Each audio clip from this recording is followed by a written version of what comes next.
Welcome to Mount Vernon Rams football on WMIX and WMIXsports.com, where you can watch or listen from any device.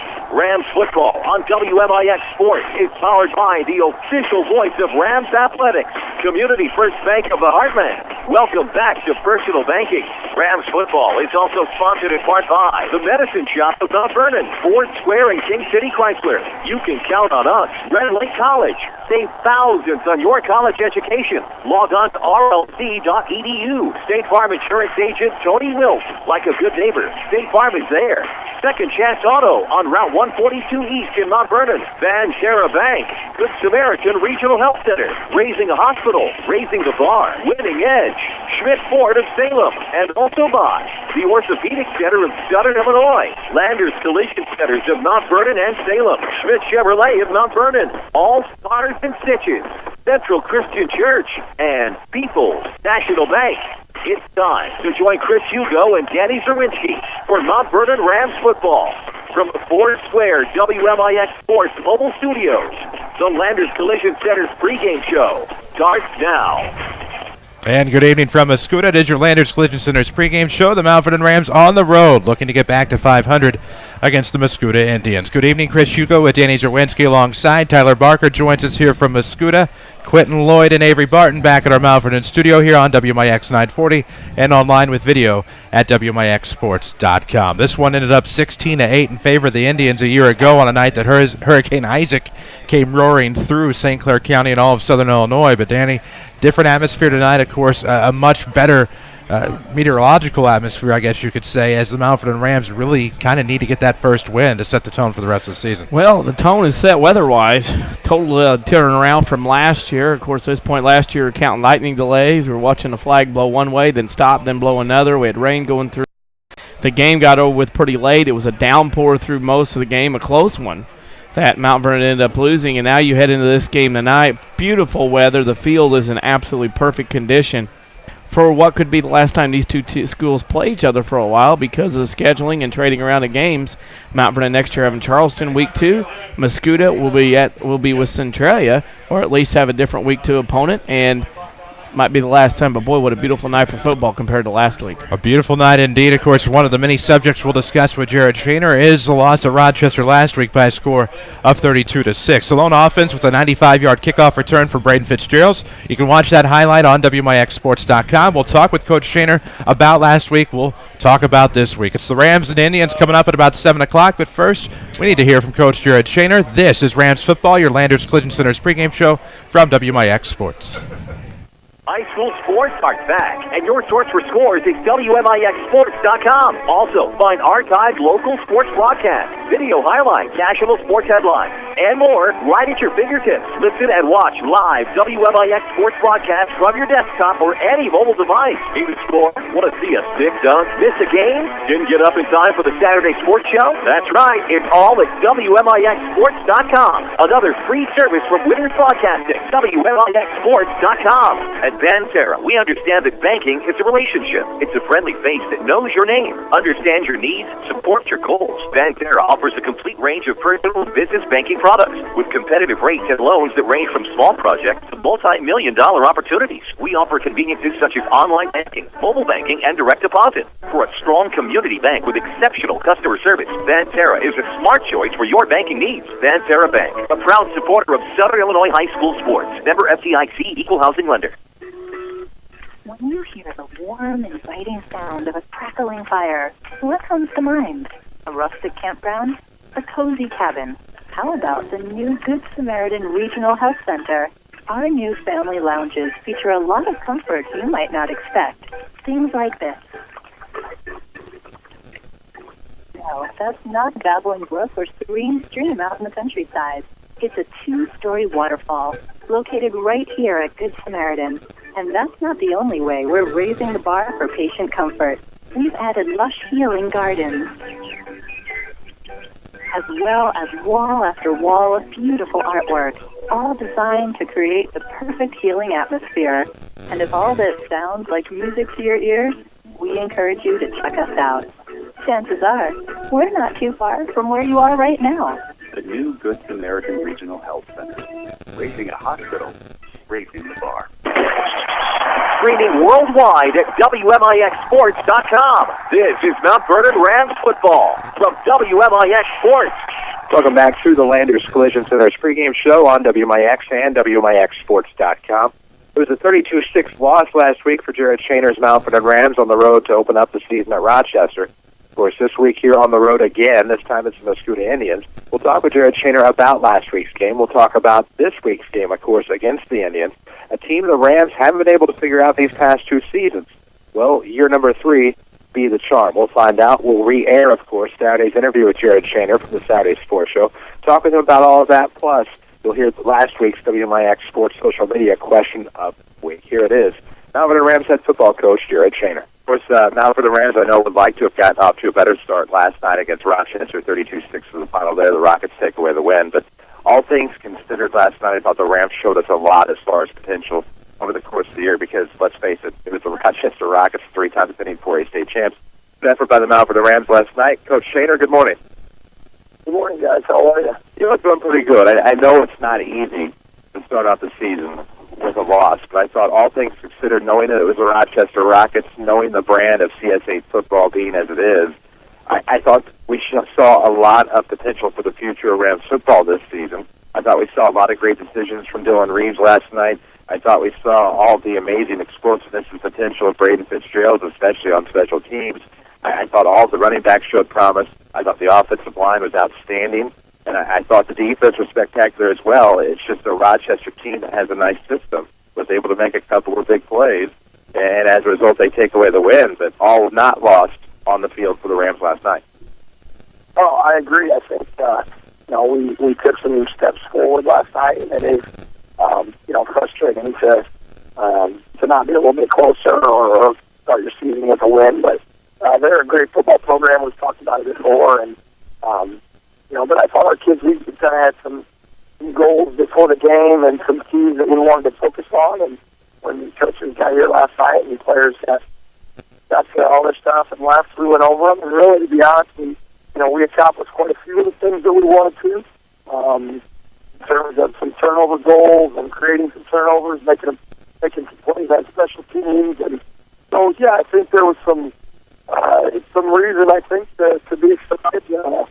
Again, it's tough to start the season like that, but it's a really great football program we played. Not to give too much away, but I noticed last night, whatever the case may be, your team did not come out onto the game field until there was about 10 minutes or so to go.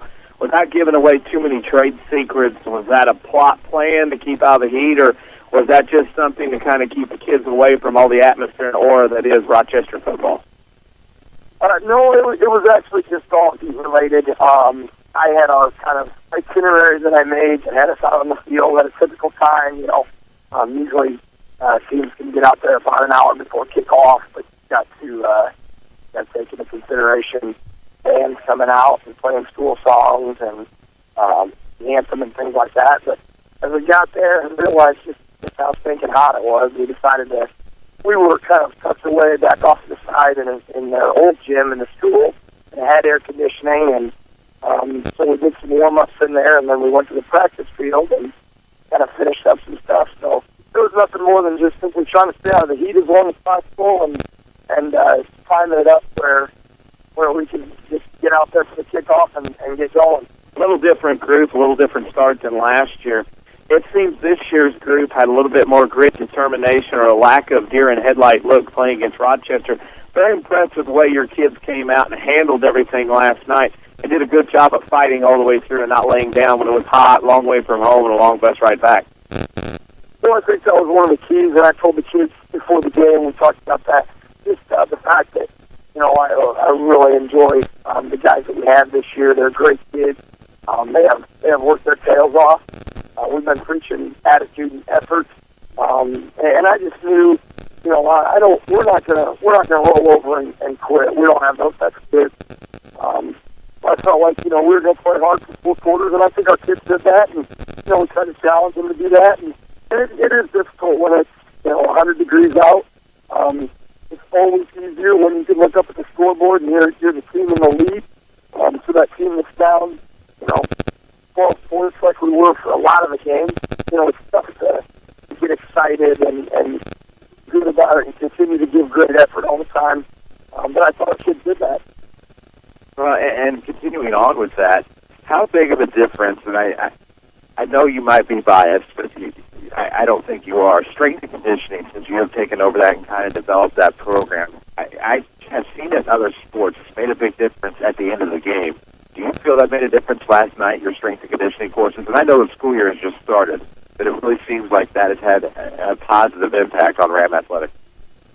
Well, I think so, and thanks. I appreciate that. I really enjoy, we kind of talked about that program before, and I just love what I do here at the high school and being able to hopefully benefit lots of kids and in particular lots of our athletes.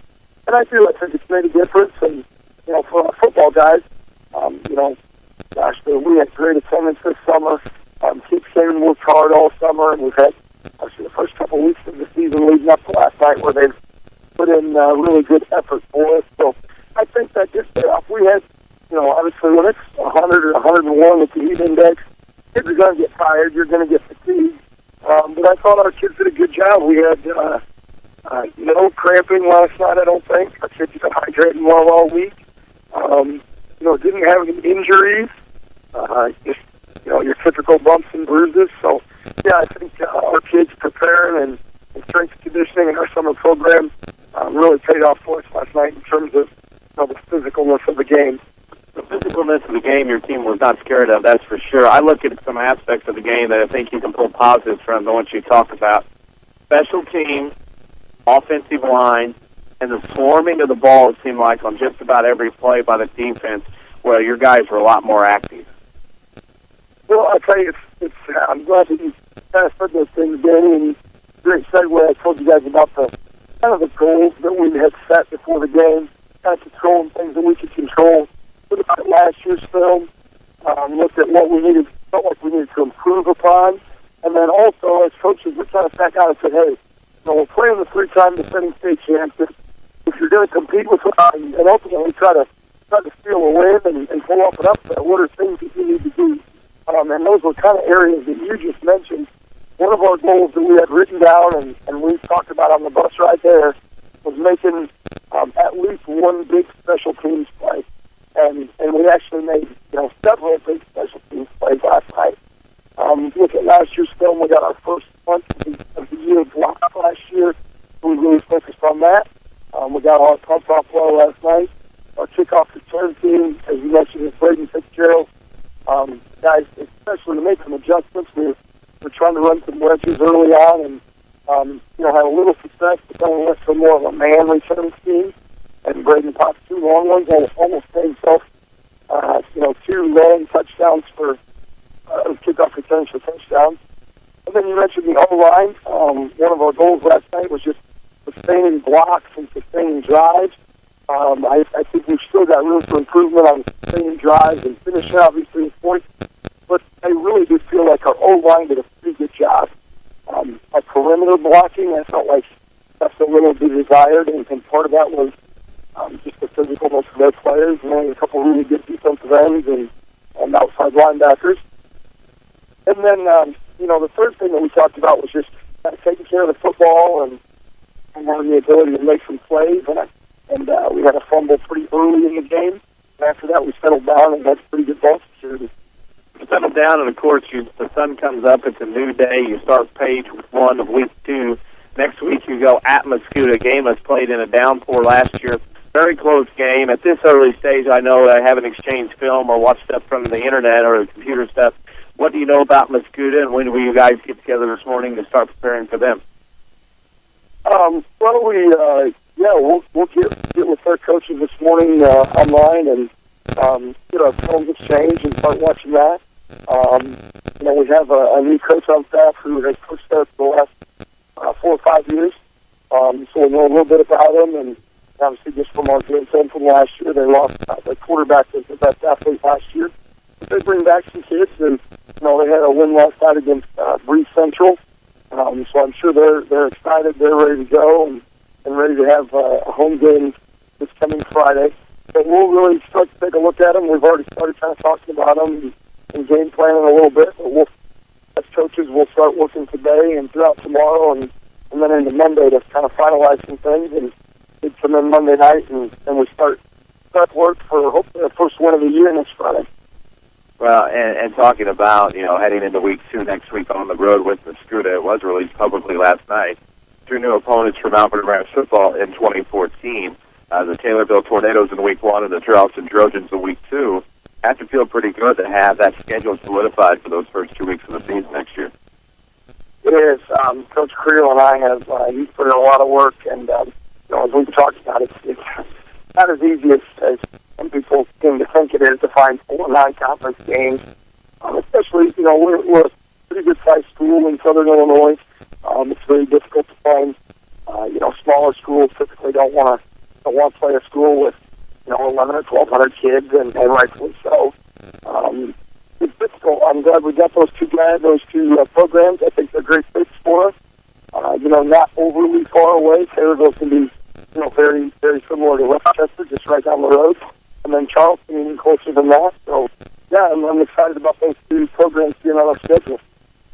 Final question for you. You know what this always is in the Saturday Sports Show, WMIX Sports Social Media Question of the Week. When we feel like we know what your answer is going to be, we're going to ask you anyway. This week's question is, what is your favorite gas station food to eat? Yeah, I think you guys know the answer, and Chris and I sent him a shameless picture the other day. I think it would have to be Casey's Breakfast Pizza. I try to stay away from it. It doesn't always work. Seems to keep sucking you back there. So Casey's Breakfast Pizza with a Mountain Dew. Not very healthy, but certainly delicious. It's hard to argue that. It is definitely delicious. I saw a new variety the other day, ham. Usually it's sausage and bacon, but they actually had ham out the other day, and I took a bit of a bite or 2 of that. So good stuff. Yeah, I haven't seen the ham yet. I'll have to keep my eyes open. I wonder if maybe it was just a mistake. That's always a possibility, but it's definitely like the food version of crack, and I don't know if I should say it like that or not. I don't care, because that's what it is. It is. It seems to be pretty addictive. I don't know if it's that nacho cheese sauce on there in the morning or the extra grease or what it is, but it's pretty darn good. Good looking in Casey today. We shouldn't do it. We should probably get some free stuff when we go there the next time. That's going to be my plan. I'm going to take them with some audio from today's show. Shader, best of luck to the Rams against the Mascoutah on Friday night. Can't wait to see the effort. Of course, we'll be there, and we will see you then. Thanks, guys. Thanks for having me. I appreciate it. And there you have it. Last week's game recapped, tonight's game previewed, as well as a bit of a preview with the 2014 schedule. As we told you last week on the pregame show and talked about with Jared Shaner on Saturday, about the Mount Vernon Rams having picked up Taylorville week 1 in 2014 and Charleston week 2, both of those games at home. Plenty more to talk about on your Landers Collision Center's pregame show. Big or small, Landers fixes and now details them all. Ask about free detailing for any size job at Landers Collision Centers in Mount Vernon and Salem. 1-888-LANDERS next time you need them. That's 1-888-LANDERS. We'll take that quick break. When we come back, plenty more to talk about. It's the Mount Vernon Rams and the Mascoutah Indians coming up on WMIX and WMIXsports.com. Watch us online, follow us on Twitter, and find us on Facebook. This is Rams Football, presented by Community. Hi, this is Joe David Cummins, president of Community First Bank. Now is a great time to move your account to Community First Bank. With our new One account offering the highest interest rate in the market, free checking, and CD specials delivered by people you know and trust, why would you not bank with the market leader in Jefferson County? We offer 5 locations with 7 ATMs and have been serving the Jefferson County market since 1906. Stop in and see why our bank is the fastest growing bank in Jefferson County. Community First Bank. Welcome back to Personal Banking. Member FDIC. Have you been by Second Chance Auto lately? The selection is amazing. Their lot is full of great-looking, dependable cars, trucks, SUVs, and vans. Family owned for the past 33 years, Second Chance Auto is the cure for summer new car fever. No one has a better selection of nice vehicles priced under $10,000. Almost all their vehicles come with a generous 3-month, 3,000-mile warranty. There are no dock fees, no shipping fees, no processing fees, and absolutely no gimmicks. Just honest deals at low prices. Second Chance Auto, Route 142 East in Mount Vernon. Call 244-4582. Second Chance Auto. Rinley College Marketplace in Mount Vernon celebrates 12 years on the 12th of September with an open house from 4 to 7 p.m. Register to win a new Kindle Fire HD, free haircuts from Studio RLC, and much more. College staff will be on hand to answer questions about education and training programs available at the Marketplace. And look for specials at stores like RLC Golf Outlet, Shoe Stop, and Studio RLC. Join us from 4 to 7 p.m. Tuesday, September 12th at the Rinley College Marketplace on Potomac Boulevard in Mount Vernon. Meteorologist Dave Samuel with a look at your next rat weather. High pressure overhead. It will be a clear and tranquil night. Temperatures dipping to 60 to 64. But we'll really warm things up again tomorrow. A lot of sunshine, hot and humid out there. Again, the high 91 degrees in the afternoon. Tomorrow night, partly cloudy, a shower in spots late, low 64. Thank you, Carolina thunderstorm into Sunday. Otherwise, the heat's the main story. It will be partly sunny with a high temperature back up to 91 degrees. Next rat weather from WMIX, Mount Vernon, Illinois. Your home for the Mount Vernon Rams is WMIX Sports, powered by Community First Bank. And we welcome you back to Mascoutah. Glad to have you for the Landers Collision Center's pregame show. Hope you enjoyed the interview with Jared Shaner from last week's Saturday Sports Show. We'll talk with Coach tomorrow about tonight's game with the Mascoutah Indians. Chris Hugo with Danny Czerwinski alongside on WMIX and WMIXSports.com. You take a look at last year's matchup. Obviously, doesn't matter now. 16-8 finish. The weather spoke for itself with Hurricane Isaac coming through. But you heard in the interview with Coach Shaner from Saturday talking about the experience, of course, coming from Mascoutah, as Troy Medvick now was a wide receivers and special teams coach at Mascoutah, coming here to Mount Vernon, and that might help make a difference in tonight, knowing the team. He can know a little bit maybe about formations. Personnel will be tough because of one game Mascoutah's played. He's not been here for a while, but again, when you're talking about personnel, that's more important at this point than maybe formations, because they can do some things differently in 2 than they did in week 1. And in football, your biggest improvement will happen from week 1 to week 2 at any level, more so than at any time, any other parts of the year from week to week. Of course, the Rams need some improvements here tonight on the road in St. Clair County. 0-1 to start the season, 32-6 loss last week to Rochester. We'll upload the video archive of that game to WMIXSports.com upon the completion of the season. For now, enjoy the audio as well as a highlight of Braden Fitzgerald's touchdown scamper. 95 yards on the kickoff return for the Rams lone offense. It was on special teams. And, of course, you can watch that online at WMIXSports.com. We hope you'll take the time to check it out. We need to take a break here on your Landers Collision Center's pregame show. Big or small, Landers fixes them all. Mount Vernon and Salem. Landers Collision Center's online at LandersAuto.com. With Danny Czerwinski, I'm Chris Hugo. Tyler Barker here with us as well, bringing you the video online. Back and Avery Barton, where we need to send it for a couple of minutes. This is Rams football from WMIX Sports. Friday Night Lights are back. The best in high school football content is right here at WMIX Sports. Don't miss area coaches and our panel of experts as the Saturday Sports Show revisits the region's most important games. We'll also recap the WMIXSports.com scoreboard, plus talk up other local sports. Look for the Saturday Sports Show after the 8 a.m. news on WMIX 940 and WMIXSports.com, powered by Crossroads Community Hospital. It's more than a hospital. It's what healthcare should be. People's National Bank has served the communities of Southern Illinois since 1909. People's National Bank's strong roots extend deep in the communities we serve through the local schools, chambers, summer youth programs, charities, businesses, and much more. Whether you are a teacher, a farmer, business owner, plant manager, or janitor, People's National Bank has the financial strength and knowledge, along with high-quality products and services to help you with your financial needs. People's National Bank, serving Southern Illinois since 1909, member FDIC. Protect yourself and the ones you love by getting a flu shot at the Medicine Shop Pharmacy. It's the smart and healthy thing to do. Just walk right in. No appointment is necessary, and no prescription from your doctor is required. The shot is no cost to Medicare primary beneficiaries with Part B. Here's pharmacist and pharmacy owner Eric Black. We have a seasonal flu shot event, which is not just one day, but usually 4 or 5 days that we schedule nurses to come in and give shots. I can also give shots to anybody who can't make those days, for example. The Medicine Shop is also offering flu shot clinics. Here are the dates. Get your flu vaccine between 9 a.m. and 6 p.m. on Tuesday, September 24th, and Thursday, October 3rd, Monday, October 7th, and Tuesday, October 8th. If you're homebound, every effort will be made to schedule a home visit. Call us if you require the service. The Medicine Shop Pharmacy, 2339 Broadway in Mount Vernon, or call 618-242-8776. This is Mount Vernon Rams football, powered by Community First Bank of the Heartland. And we welcome you back to your Landers Collision Center's pregame show, WMIX, WMIXsports.com, annually honored by the Illinois Broadcasters Association. Glad to have you aboard. Chris Hugo with Danny Czerwinski alongside. Of course, the Mount Vernon Rams and the Mascoutah Indians. Rams lost to Rochester last week, but Mascoutah opened up with a big win over Breeze Central by a final of 23-8, and their offense kind of spread around. They had a rushing touchdown and a passing touchdown, and you take a look at this balanced offense with Scott Battis' Mascoutah Indians. Not bad. And keep improving from year to year. Well, it keeps improving, but after one game, hard to tell really what's going on. I think Fontenot obviously is going to get a lot of looks on defense. He's the leading tackler after one game. Thompson on rushing, 18 carries, 111 yards, 2 touchdowns. Built like a running back, built like a guy you might see at the next level now on Saturdays. And, you know, when you look at the passing game, Parks last week, 5 for 11, very accurate for 42 yards, 1 touchdown, 1 interception. Leads you to believe when they rushed the ball 41 times against Breeze Central, that's going to be the gist of their game, just like Mount Vernon, whereas last week Rochester threw the ball so many times. This game might get over a little bit quicker because these two teams like to keep the ball on the ground.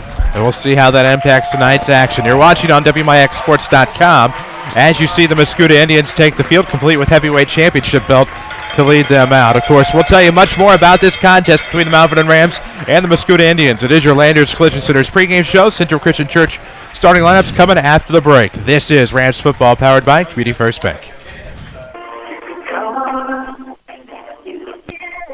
Fuel economy and technology couldn't be more affordable at Ford Square in Mount Vernon. You'll love the fuel economy with up to 38 miles per gallon with the 2013 Ford Focus. You can't live without the technology in the 2013 Ford Fusion. A bit of a sync with My Ford Touch allows you to keep your hands on the wheel and your eyes on the road while you play your favorite music, control the climate, make phone calls, and receive turn-by-turn directions.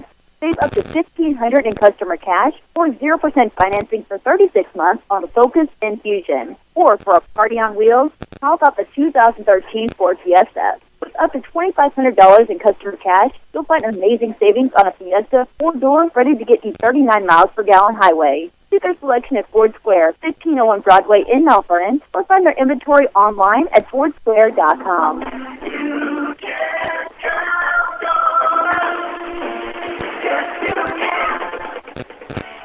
This is Chase Landers with Landers Collision Centers.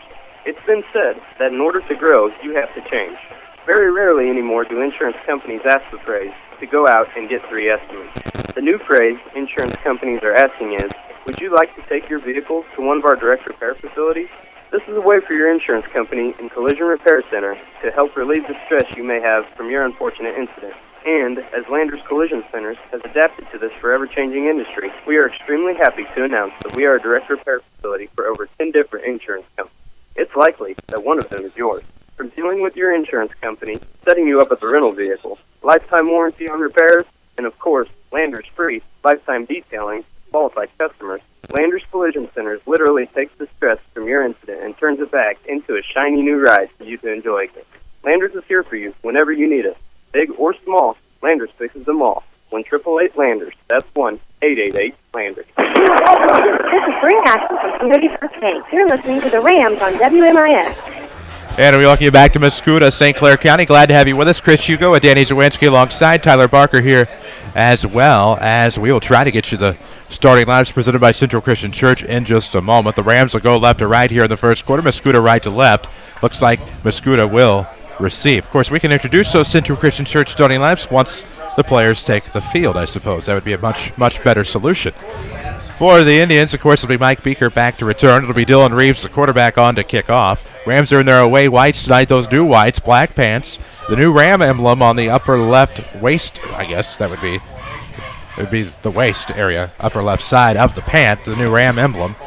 Orange trim on the sleeves and black numerics trimmed in orange. Of course, those new black helmets that have the new Ram emblem on the right side, but solid black everywhere else. Mascoutah in their purple tops, white pants, and a white helmet, of course, with a purple face mask. And then I believe that is an M with the Native American headdress on, or at least it used to be. So here we go. Start time will be right at 7 o'clock. Here comes. It's going to be offside to the near side. Still having some trouble with it. Looks like in on the action is Drew Hester on the near hash, just past the 40-yard line. We'll see who controls the football. Looked like Hester got a piece of it. Fingers reporting in the way of the Indian, however. 2 weeks in a row, Mount Vernon has went with the onside kick. That one there was pretty darn good by Dylan Reeves. Unfortunately, Mount Vernon had a hand on it, didn't wrap it up, bounced around, and Mascoutah will start at their own 38-yard line. It's pretty good field position for the Indians on their first drive of this game. Not too shabby. Gutsy call by Jared Shaner and the Mount Vernon Rams. Of course, Mascoutah will go right to left. We'll get you Rams starters tonight. Of course, those are brought to you by Central Christian Church. Log on to thenewcentral.com for service times, webcasts, and much more information, as well as worship, tongue-tied, worship multimedia at thenewcentral.com. Central Christian Church, loving God and loving people.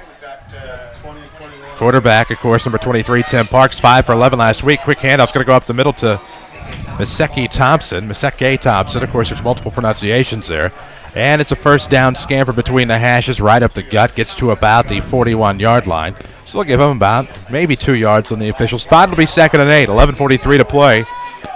Here in the opening quarter from Mascoutah, Chris Hugo with Danny Czerwinski alongside WMIX, WMIXsports.com. Looked like the pistol initially. Of course, the quarterback is Tim Parks. Again, 5 for 11 last week, 42 yards and a touchdown. Over 100 yards on the ground last week for Miseke Thompson. It's going to be a handoff to Thompson to go off tackle to the right side, breaks to the far hash, past the 40. So we got past the line of scrimmage again, dives just short of the 45 along that far hash for a gain of about 4. It'll be 3rd and 4 now for the Indians as we approach the 11-minute mark. 2 carries for Thompson already. It's best for him to stay to run between the tackles. He goes off the field here on this 3rd down play. But he's a guy that looks to me like he needs to run off tackle and use that big old body to run people over. Here in the first quarter, ball in the far hash on the Mascoutah 44. Out of the shotgun now. Parks will empty out the backfield. Will have a man in motion. Looks to be beakered off. The end around, coming to the near side. Gets to the hash. Going to be stopped for a loss, and that's a big tackle by Doug Gardner. That's going to be a loss of maybe about 2 or 3, and it'll bring up a long 4th down here for the Indians with 10:45 to play in the scoreless first quarter. First drive of the game. Jet sweep, right side to left side, right across the line of scrimmage, and well, what a great tackle that time by Gardner to come all the way from over there and follow him and make that play. And now Mascoutah, 4th and under 5. We'll have to probably punt, we believe. How big of a tackle was that by Doug Gardner? That was huge. If it stops the play, Mascoutah looks like they will be punting. I believe the punter to be Andy Norenburns, also one of the wide receivers and tight end on this Mascoutah team. So beware. 4th and 4 from the 44 on the near hash. Shift back to the right side, and it is going to be a direct snap to number 28, Manny Fontenot, as he will be tripped up. It's still on his feet about the 40, breaking to the far sideline, and he will be tackled. Looks like that was Heiner and company in on the tackle on the far sideline, and that'll be a turnover on downs for the Indians. A pretty good play there that time. Mount Vernon sniffed that out. A complete shift. 3 guys on the line go from left to right. Little pitch out to the right side. They were trying to outnumber people, outnumber the Black Hats.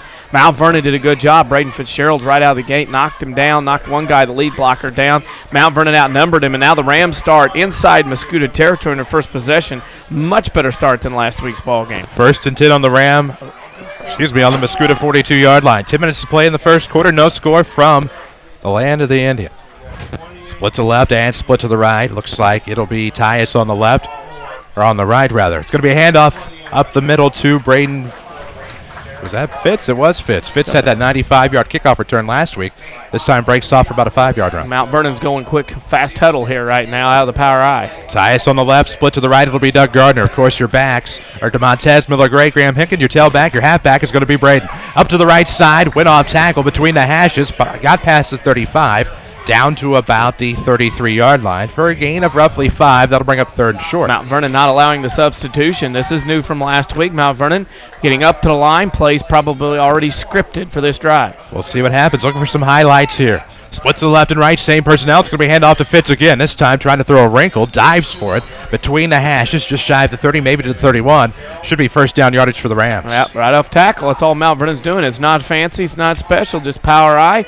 Off tackle left, off tackle right. Mount Vernon up on the ball again, going quickly into the game clock. Your front backs in this set, of course, Graham Hinken, DeMontez, Miller-Gray. Tailback is going to be Fitz. They're going to hand off again to the outside, trying to spin to break the tackle, but a good trip up there by Mascoutah. Looked like that was McDonald in on the play, and that'll be a tackle for a loss, and that'll bring up 2nd down and long for the Rams with 9:03 to play in this first quarter. Still no score. Wide receivers, of course, for the quarterback Dylan Reeves are Doug Gardner and Xavier Tyus.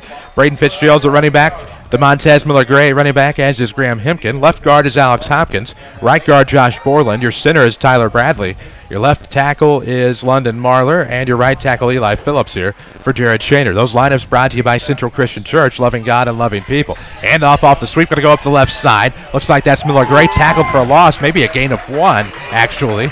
Trying to get back to the original line of scrimmage. My mistake. It'll bring up 3rd and long at the 8:30 mark. Too much dancing in the backfield that time. He needed to get that football and get around that corner. Looked around, and as there's a penalty flag on the play, did too much dancing in the backfield as there's a face mask call on Mascoutah. So this will help Mount Vernon tremendously here, depending on if it's a 5-yard or a 15-yard variety. Of course, Central Christian Church. Log on to thenewscentral.com. Loving God and loving people bring you our lineups. Didn't get a chance to introduce the Ram defense. We'll try that next Indian possession. 8:23 remains here in the first quarter. No score, and this is going to help the Rams. Well, 15-yard penalty. They felt like that Mascoutah hooked on, latched on, pulled down. Second first down of the night for the Rams, and this drive starting out very nicely for the Rams. Very nicely indeed. First down and 10. Ball is on the Mascoutah 16-yard line. Rams in the red zone here. They're going to go split to the right. Xavier Tyus. Load up a couple of wingbacks on the left side. It's going to be Miller-Gray on the handoff. Shakes to the far sideline. Past the line of scrimmage. Past the 15 down to about the 12. It'll be a gain of 4. It'll bring up 2nd and 6 for the Rams, who are looking to get their first offensive touchdown of the year. Well, offensive touchdown, 6 plays from scrimmage, all running plays as would be expected. Mascoutah, with the fast-paced offense of Mount Vernon strolling, has to sub in and sub out quickly in order to get 11 guys on the field and ready to go. So it'll be Doug Gardner split to the left, split to the right. It's going to be Xavier Tyus. Same backs. Nope, actually.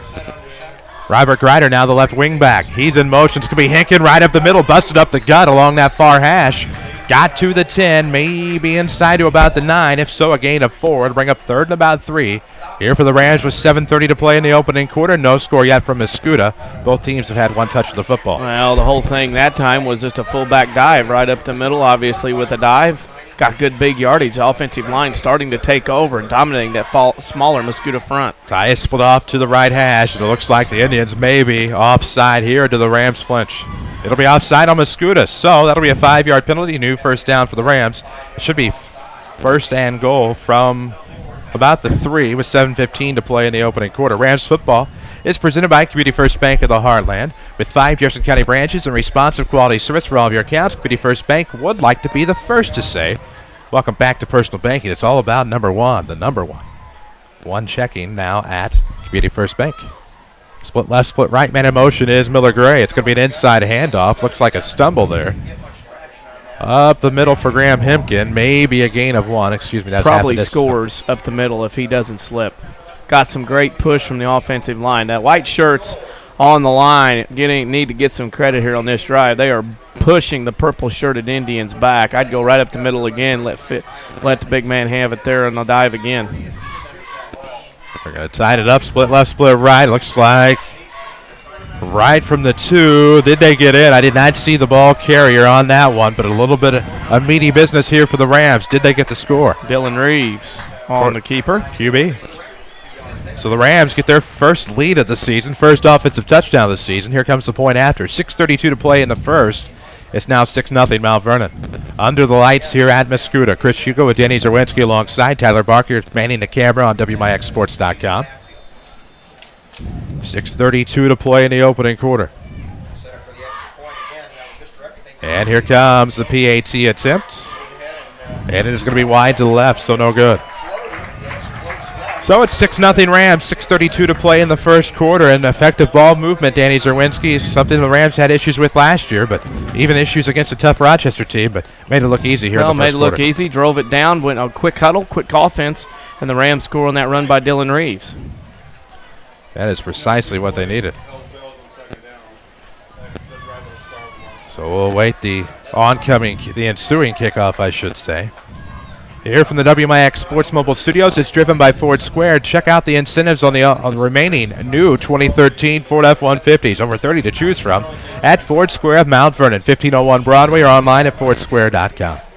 Thankful for the hospitable nature of the folks as always here in Mascoutah. One of 3 trips we will make here. We'll come back, I believe, for Rams basketball in the winter. And then as long as it's still on the schedule, we'll be back for Rams baseball as well. Could be the last time these two teams play on the football field for quite a while. It used to be an opening season contest. put back on the schedule in 2011 as a week 2. And now I think trying to work out a deal to somehow keep it on the schedule somewhere on the non-conference slate, though. Plenty of I's to be dotted and T's to be crossed before that can happen. So Beaker will be back to return at about the 10 between the hashes for the Indians. We'll see what Dylan Reeves elects to go with here on the kickoff. Tried the onside kick last time. It ended up in the Rams' favor. This time they're going to go onside left. It's going to take a wild hop at about the 40. Somebody's going to fall on it. Looks like it was tipped by the Rams, but did they come up with it? The Rams sideline in their passion would indicate that that's the case. And it is going to be Ram football. Wow. Gutsy, aggressive stuff here from the Rams. Well, Mount Vernon's going aggressive, and they're going after Mascoutah early. They're not laying back and letting Mascoutah kind of control tempo as they did last week against Breeze Central. His team only racked up 22 points against a 4A school, just like Mascoutah, our 3A school in Breeze Central. Now Mount Vernon with it again inside Mascoutah Terry. Prime opportunity, go up a couple of touchdowns here as we move along. As we move along, indeed. 6:31 to play. Here in the first quarter, Rams with the football, 1st and 10 from the Mascoutah 34. Split to the right, it'll be Tyus. Tied on the left side. It's going to be a handoff to Braden Fitzgerald, trying to shimmy up the right side. Line got there too quickly as the Rams line was beat up front, so it could be a loss of a half yard. It'll bring up 2nd and 10. Well, there wasn't much there that time. Purple shirts from Mascoutah took offense to all this blocking going on and simply pushed the white jerseys back and caused a loss there on the run for Mount Vernon.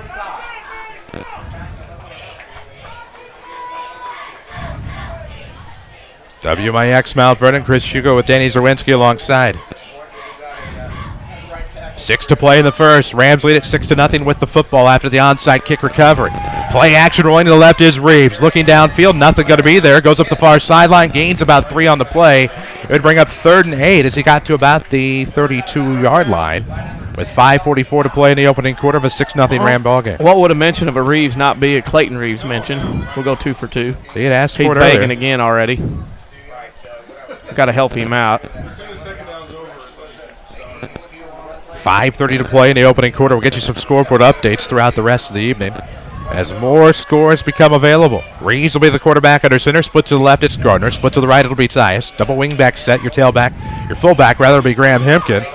As this is going to be off to the left side for DeMontez Miller-Gray. Got to the far sideline, managed to break a tackle at about the 25 and down to about the 21-yard line. If it holds, it's a gain of 11 and a 1st and 10. Man, oh man, Mount Vernon. Offensive line right now, if we had to pick a player of the game, you pick the line. Because right now they are flat dominating up front in this game on the offensive side of football. What a nice job by the big fellas on the line. 5:09 to play in the first, 6-0 ball game. Chris Hugo with Danny Czerwinski, Avery Barton, Quentin Lloyd back at the studio. Tyler Barker here with us. You'll hear from him at half. Reeves, the quarterback under center. It's going to be a handoff to Graham Hempkin after Fitz was in motion. Goes right up the gut. That's where he's effective. Chunks off maybe for almost 5 on the play. That's a big run. And when you're able to fullback dive up the middle like this and getting 3 and 4 or 5 yards on average at a time, you've got something going on the offensive line. That's what they've got going on right now for Mount Vernon.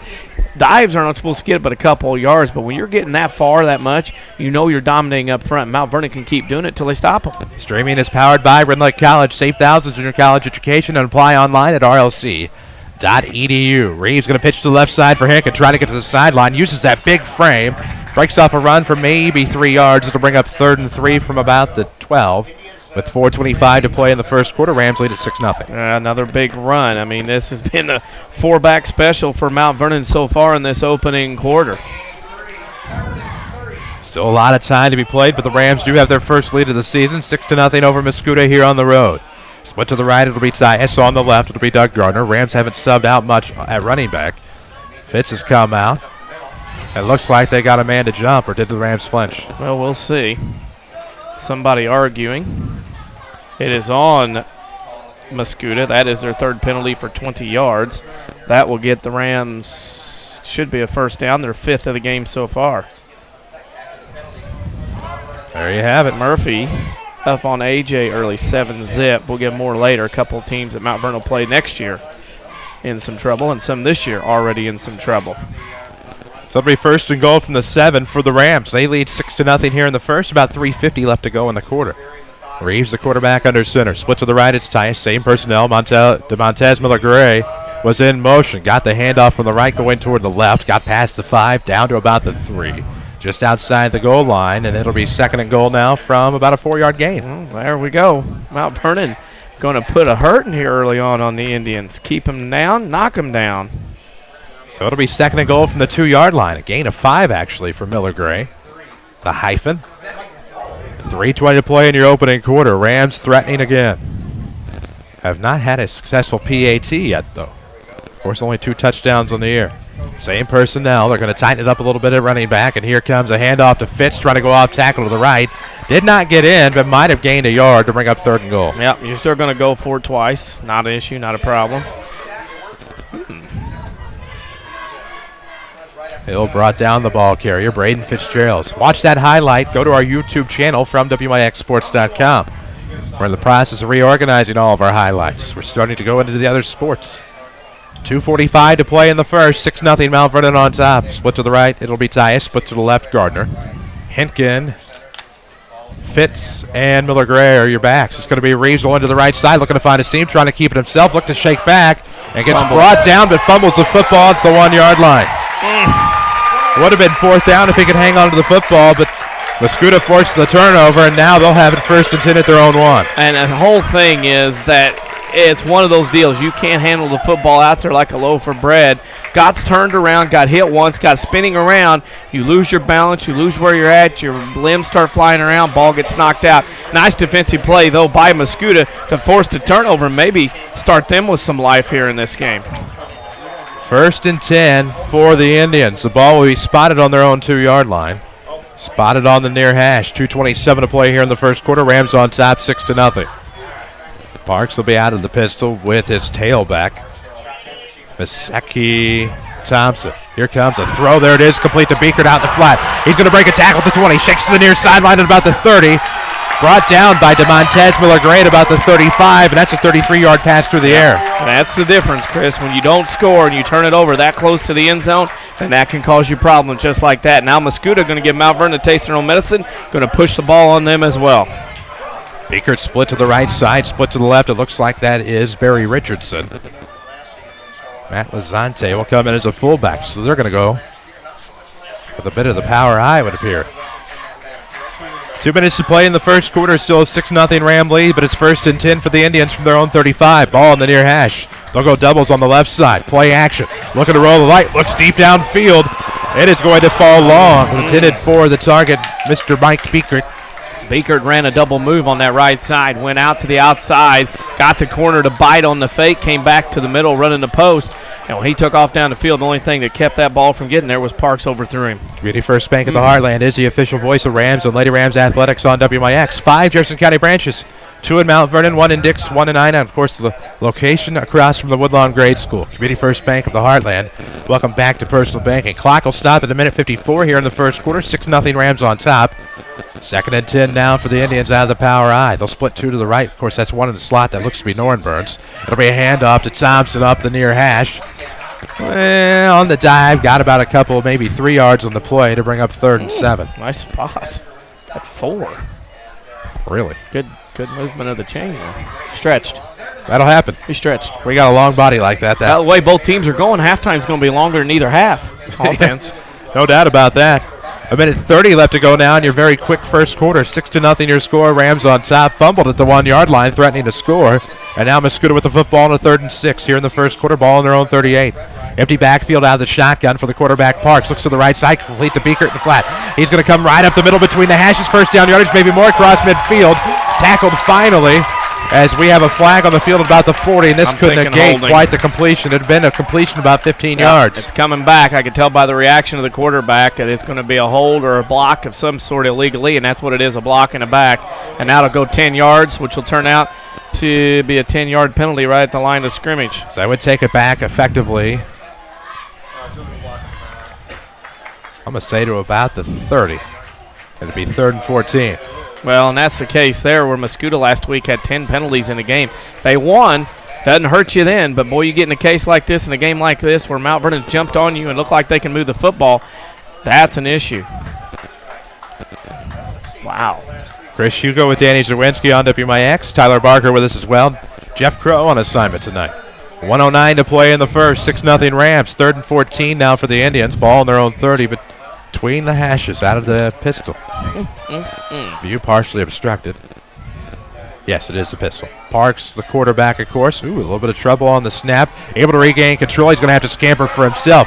Giving chase to the Rams. It'll be a double effort this time. The assist from Heiner on the tackle by Robert Grider, and that's going to be for a loss as he's flushed out of the pocket. Well, that was just a sack. Nice little quarterback sack there, and off they go for a -2. Mascoutah quickly to the line. Now they got third and about 15 or 14 yards here in this late first quarter. We near the half-minute mark of the first quarter. 6-0 Mount Vernon. Mascoutah 4th and 16 from their own 29. Good job by Heiner and Grider to pick up that tackle for loss. So Norton Burns is on to punt. Doug Gardner, our man. Back at about the 40 on the near hash. Might take some footsteps back. No trickery this time. Not going to be a very deep punt. Does get some hang time. Lands just past midfield. It's going to take a Mascoutah bump beyond the 40, beyond the 35. Back to the 35 now. So it'll be 1st and 10 for the Rams from the 35-yard line in their own territory. It'll be their deepest start. 9/10 of a second remain here in the first quarter, and I thought the clock was going to stop. Almost took a break. I'm glad I didn't. Tony Wilt brings you the scoreboard updates tonight. Find Tony in his office. Look for him worldwide at TonyWilt.com or find the white State Farm Jeep around town. Tony Wilt and State Farm Insurance, like a good neighbor. State Farm is there. 1st and 10 from the Ram 35. Ball spotted between the hashes. Fitz is in motion. And we are going to have a couple of flags as time expires. So the Rams got started a little early here. So that's going to tack on a 5-yard penalty to make it 1st and 15 from about the Ram 30 by the time it's all said and done. Well, watching online on WMIXsports.com. You're here with us on WMIX Mount Vernon. Actually, I'm well outside of either window. Whoops. Happens everywhere. Yeah, if they do it. Clock has expired, so the penalty should be enforced after the end of the first quarter. And we will take a break. So at the end of the first quarter here in Mascoutah, it's the Mount Vernon Rams 6, the Mascoutah Indians nothing. This is Rams football powered by Community First Bank. This is your local State Farm agent, Tony Wilt. I want to thank Mount Vernon and the surrounding area for continuing to support us over the past 5 years. If you have never sat down with someone to go over your insurance program, let me invite you into our office. Let us show you what working with the industry leader, represented by a local agent, can do for you. I'm located just off 42nd Street. You can reach our office 24 hours a day at 242-1421 or on the web at TonyWilt.com. Thanks again, and go Rams. Have you been by Second Chance Auto lately? The selection is amazing. Their lot is full of great-looking, dependable cars, trucks, SUVs, and vans. Family owned for the past 33 years, Second Chance Auto is the cure for summer new car fever. No one has a better selection of nice vehicles priced under $10,000. Almost all their vehicles come with a generous 3-month, 3,000-mile warranty. There are no dock fees, no shipping fees, no processing fees, and absolutely no gimmicks. Just honest deals at low prices. Second Chance Auto, Route 142 East in Mount Vernon. Call 244-4582. Second Chance Auto. This is Mount Vernon Rams football from WMIX Sports. The Second Chance Auto halftime show starts now. Well, not quite. We head to the start of the second quarter. It'll be 1st and 15 for the Rams from their own 30. On a play to the outside, that'll get them a little bit closer, about halfway to the original line of scrimmage on a run up the right. Pushed out of bounds at 11:54 to go here in the second quarter. The Rams still hanging on to a 6-0 lead.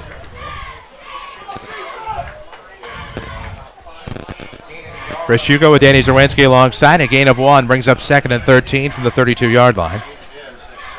As a center, of course, our man Tyler Bradley, the first person to the line of scrimmage. It'll be Braden Fitzgerald, your left wing back. In motion, it'll be Miller Gray. He'll get the handoff on a sweep, and he's not going to get much as Mascoutah sniffs it out. I think they've kind of figured that out. Yeah, Mount Vernon's going to change some things up here as they start looking at things, and up the middle is going to be there for a bit, but not all the time. May have to spread it out a little bit, may have to throw the football as that play was snuffed out quickly as soon as the Rams lined up. You can follow us on Twitter at WMIX Sports. Find us on Facebook as well. Chris Hugo with Danny Czerwinski, Tyler Barker doing a great job here as well. Here in Mascoutah, 3rd and 14 for the Rams. Ball at the original line of scrimmage with their own 30, at least in terms here of the second quarter. Handoff to Hinken. Between the hashes, gets back to about the 35, maybe for a respectable gain of 5 to bring up 4th and 9.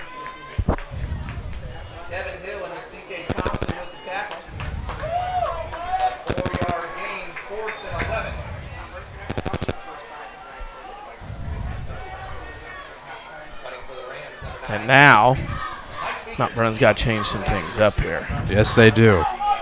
Back to return is Mike Beaker between the hashes at the 30. Back to punt, Dylan Reeves. Off the foot, it's going to tail toward the right hash. Picked up at about the 32 by Beaker. Called for a fair catch. Going to be 1st and 10 for the Indians here in the second quarter. 10:37 to play. Still 6-0 Rams. As the team switch, we'll do it quickly. Some updates of scores. Althoff trails West 7-zip last time they played. Carbondale over Heron 6-0 early. Bethalto and Centralia scoreless after 1. Mattoon over Marion 3-zip early. Rochester over SHG 7-0. Benton over Sparta just south of here 7-zip. DuQuoin Harrisburg scoreless at the end of 1. Charleston, week 2 opponent for the Rams, trail at home 21-0 to Massac County. Frankfort over Pinckneyville 7-6 in the first, and Murphy leads AJ after 1 7-0. 1st and 10 for the Indians. Of course, that scoreboard update presented by Tony Wilt, State Farm Insurance. 10:37 to play in the first half here. On the road at Mascoutah, 6-0 Ram lead. Parks out of the pistol. Has Beaker in the backfield, throws to the right side. It's complete. Now gets to about the 25, breaks a tackle at about the 27. Down at the 30 on a trio tackle. -2 on a pass, correct? Yes. How's that? Not the way you want it to go. No.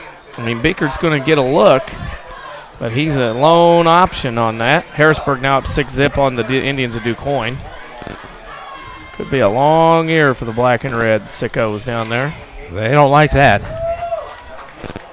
Under the 10-minute mark now in the second quarter. 2nd and 12 now for the Indians. 6-0 ball game. Rams struck first on a touchdown run. Back about 8 minutes to go in the first quarter. Parks out of the pistol. Looking deep downfield on the left side. Back is Miller Gray for the pick, and he will come down with it at about the 30. Nice. As DeMontez Miller Gray able to get the angle on it. Stepped right in front of Devin Strong. And the stronger one that time was DeMontez Miller Gray. Had it covered, inside coverage. No doubt he was going to be able to get that. And it was like he was throwing the coverage there that time. Triad, next week's Ram opponent. Scoreless at the end of 1 with Collinsville. Interesting. That's been a long time week 2 matchup. One is coming to an end, though, in this county is St. Clair County. Of course, Belleville West and Althoff. After 80 years, no longer. It'll be 1st and 10 for the Rams from their own 30. Reeves, the quarterback under center, looking to pass. Quick connect on the right side. Ooh, nice maneuver by Gardner. Broken tackle brought down awkwardly just past the 45. At about the 47 for a gain of 17 through the air. 9:35 to play in the half. Still 6-0 Mount Vernon. And I think that's what you got to do with Dylan Reeves to build his confidence throwing the football. Give him some high percentage passes. That way he can get some confidence built up and then go from there. So it's actually spotted at the 46-yard line. 9:30 to play in this second quarter. Rams trying to keep the football moving. Have done an effective job. Ty is split to the left side on the near hash. Split to the right sideline.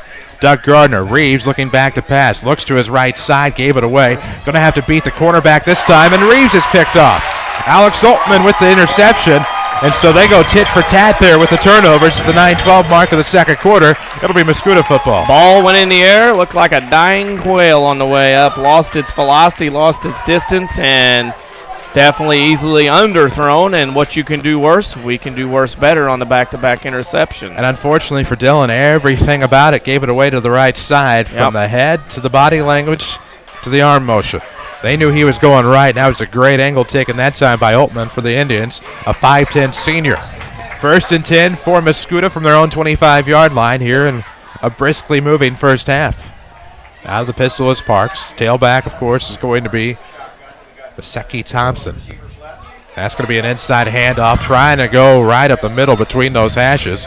Quickly brought down. In on the play, looked like Grider and Heiner, amongst others for the Rams. It'll bring up 2nd down now for the Indians as we drop below the 9-minute mark. Community First Bank of the Heartland is the official voice of the Rams. That, Mr. Thompson, is a guy, if he was playing somewhere in a smaller school, imagine how big, how many yards he would run with. A lot of smaller schools, 3A, 2A, love to have a guy like that. I think of a Johnson City or something like that would flourish. Red Devils trying to, speaking of Johnson City after this snap. Inadvertent segue, I like it. As Parks quickly given chase, Williamson was able to break through the line on the blitz, tackles him. Not really a sack because he was out of the, no he wasn't. That's he was still inside the pocket. Still inside the box. Nat, as we mentioned, Johnston City there you did. SVWW Red Devils on the road leading 13-6.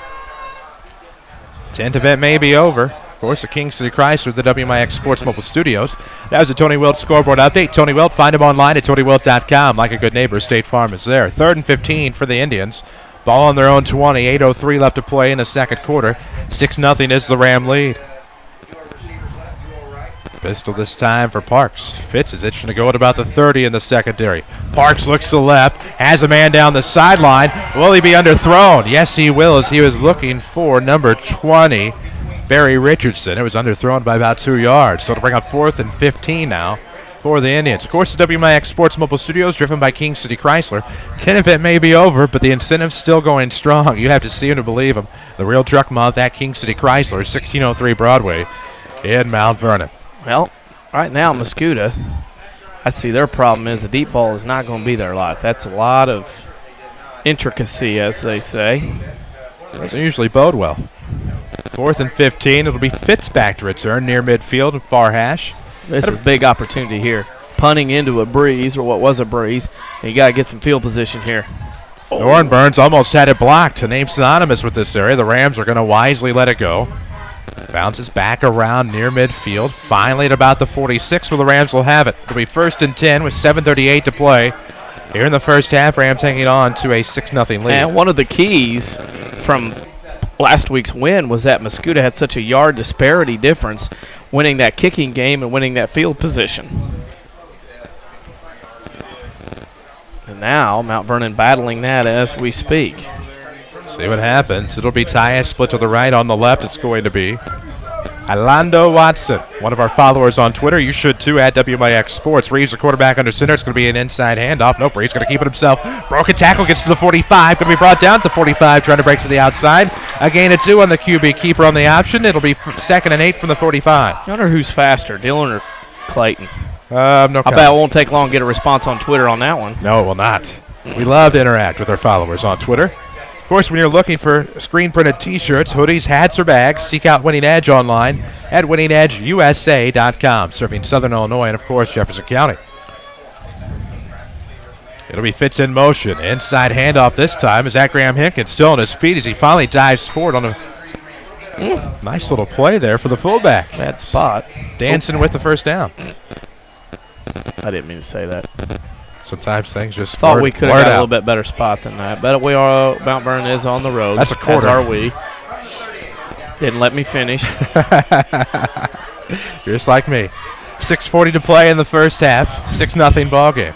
Orphans are good. Yeah, they're playing two teams at once.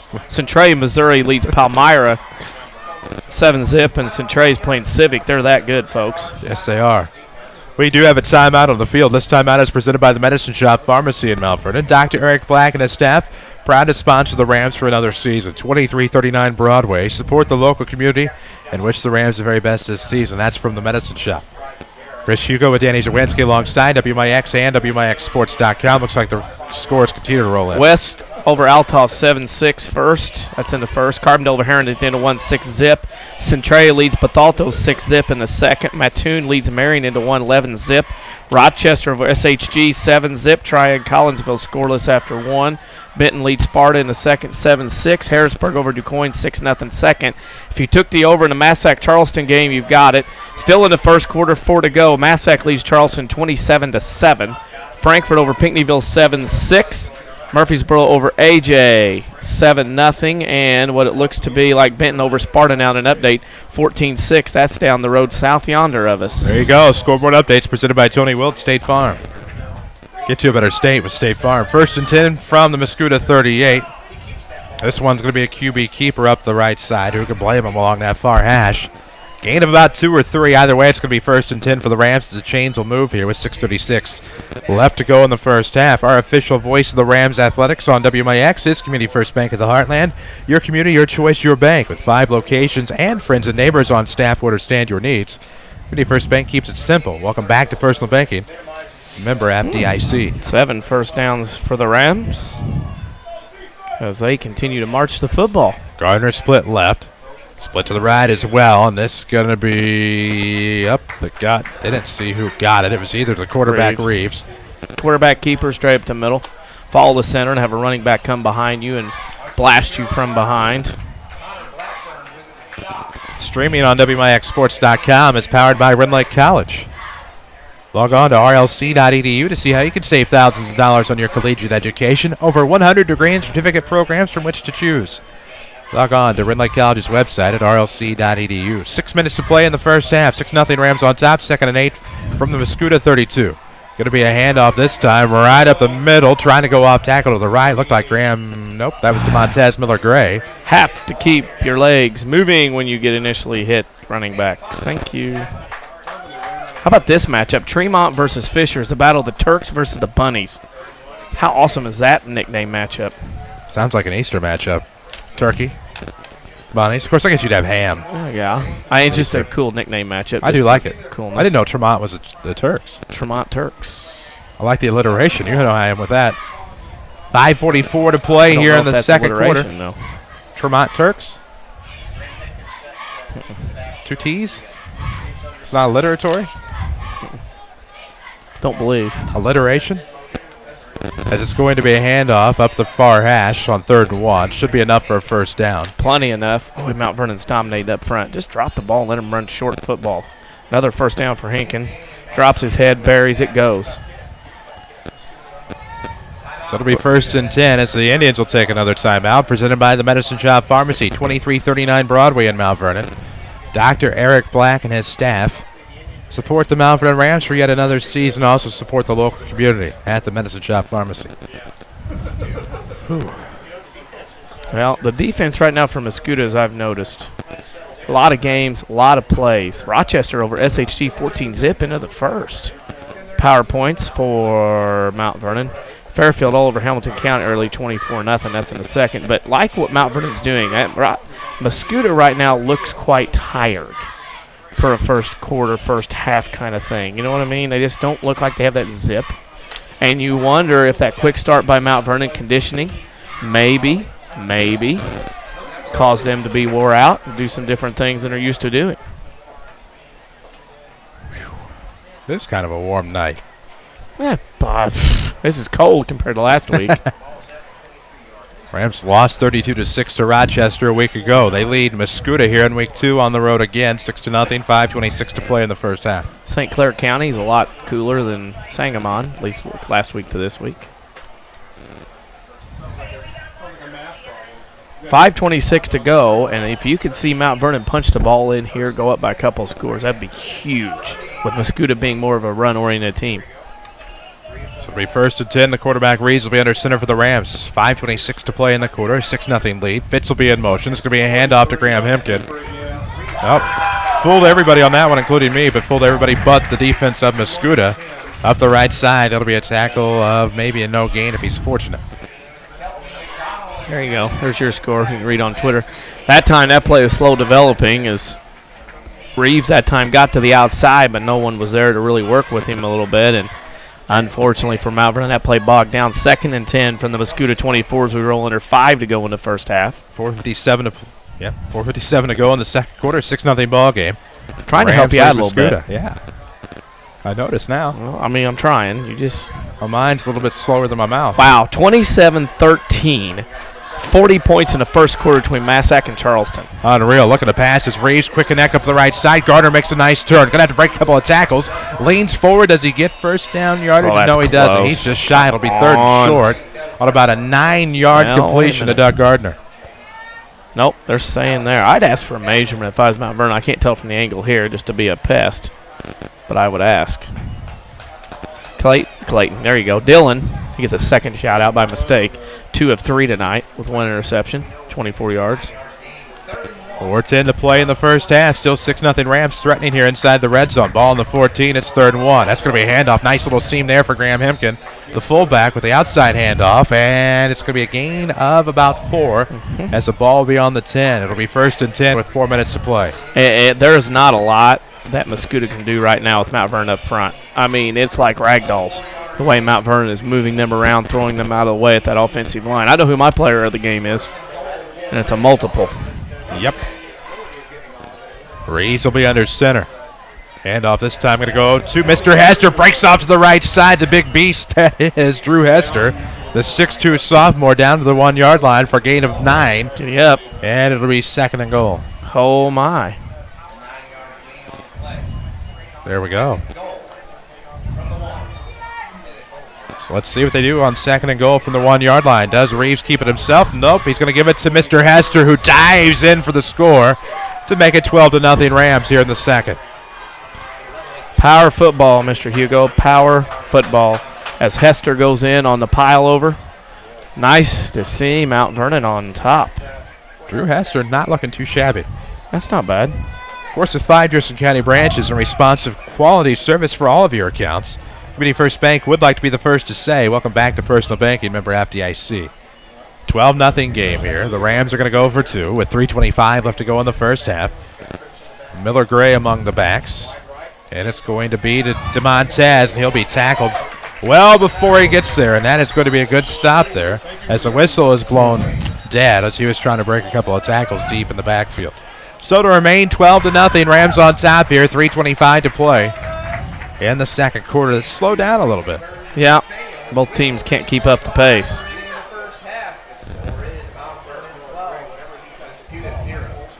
But it's nice to see the Rams on top. That's the key.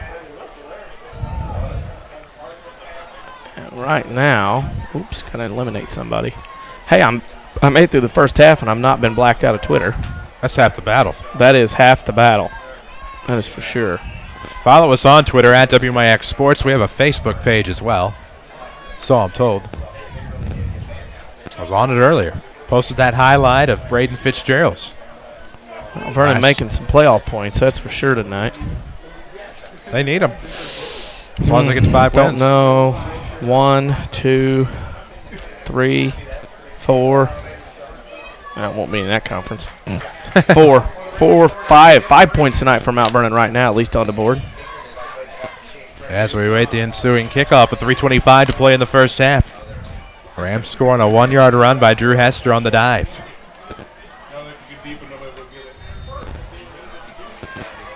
Looks like we have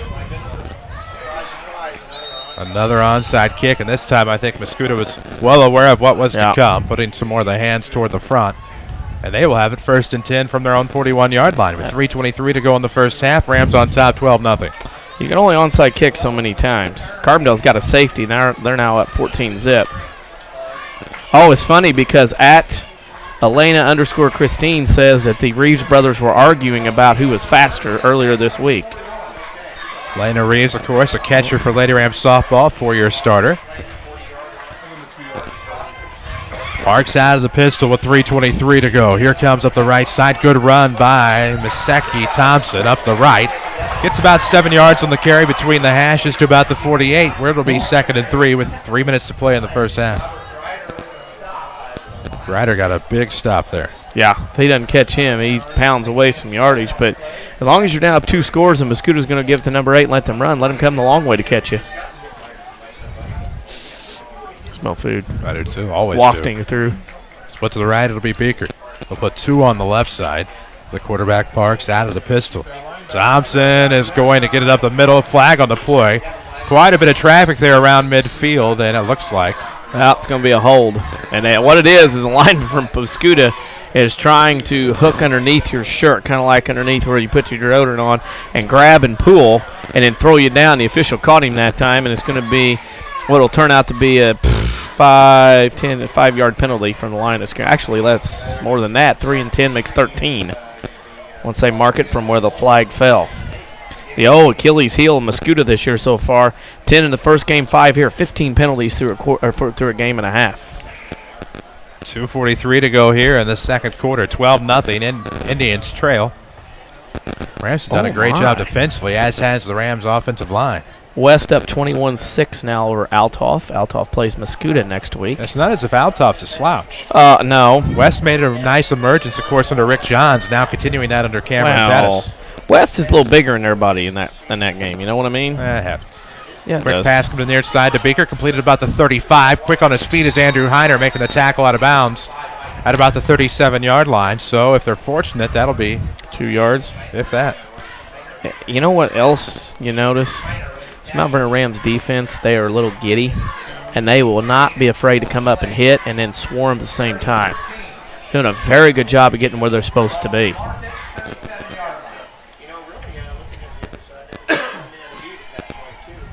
.212 to go here in the second quarter. 12-0 Rams. Yes, 12-0 Rams on top, their first lead of the season. Don't think they've led since the Carbondale game last year. Had that somewhere. Did you really? Yep. Nice. I had to really think about that for a second. Well, I was waiting to throw it out, but I thought, it's past its prime. Well, this dog lost its shelf life. This dog had a bone. Right, and you were still hunting behind me as I went. You were getting my riffraff throw off. That's what I do during the week when I have nothing to do. Pretty soon it'll be time to examine the 0-2 teams that have a chance to make the playoffs. That'll be tomorrow. Rochester up 20-0 on SHG. Really? Yep, that'll change enrollment. Sorry. I didn't mean and to there's say that. some that think that this is one of the better SHG teams. That's what going in is that a lot of people thought Rochester wouldn't have had a chance against SHG, but that defense for Rochester impressed me enough that I think their defense can keep it going for them till the offense catches up. Well, it's as if this timeout, of course, on the field is presented by the Medicine Shop Pharmacy, 2339 Broadway in Mount Vernon. Dr. Eric Black and his staff proud to support the local community as well as Rams athletics for another year. But the thing I took away last week with Rochester is the fact they may stumble early, and they may stumble early in the drive, but they bend but don't break. Right. Offensively, you can catch up. If your defense can sustain you, and there's a lot of pressure when you put on that Rochester jersey right now with 3 state titles in a row, that, if you can sustain defensively to allow your offense to catch up, you got an opportunity to do some things. And a big opportunity for the Rams here, 3rd and long. For Mascoutah, 2 to play in the half. They're going to empty out the backfield with the exception of the quarterback out of the shotgun, Parks. Doubles on the right, trips on the left. Quick completion to Beaker, and he's going to have to break through some traffic. Oh, and there's a nice swarm tackle by the Rams. In on that, of course, Brighton Steele. And I thought I also saw Drew Hester, who had the touchdown to make it 12-0. Your offense is going to get caught up because you can find out real quickly where they're going to run the football and who they're going to throw it to in this case. Assuming no trickery here from the Indians. Mount Vernon still with 2 timeouts left. They might be able to put together something coming up. Just what I was thinking about. They'd have to punt it by 1:12. Unless they were to burn a timeout or something. 4th and 10 for the Indians. The ball spotted on the near hash at their own 40. Rams do send out Doug Gardner to return. Just a few paces beyond that 30-yard line on the near hash, and there's your timeout.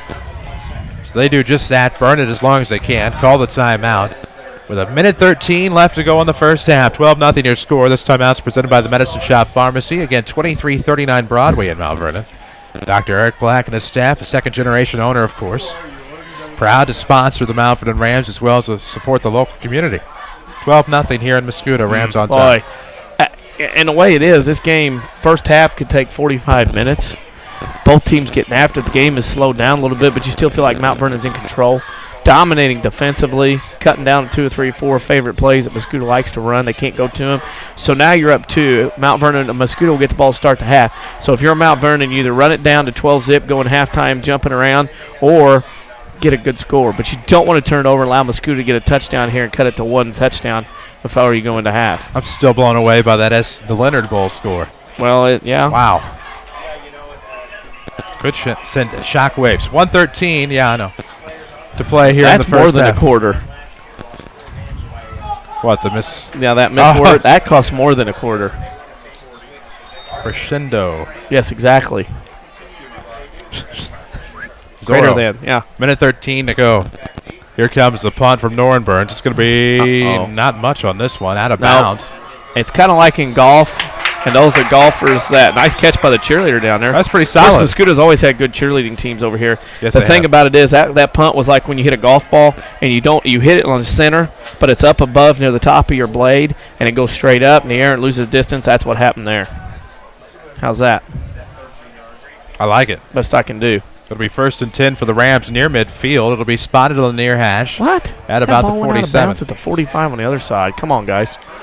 There's no way that ball stopped there because that's where the cheerleader caught it. And if the cheerleader caught it on the track, Angle would say it had to be at the 45 on the other side. Bounced off the bench here on the right.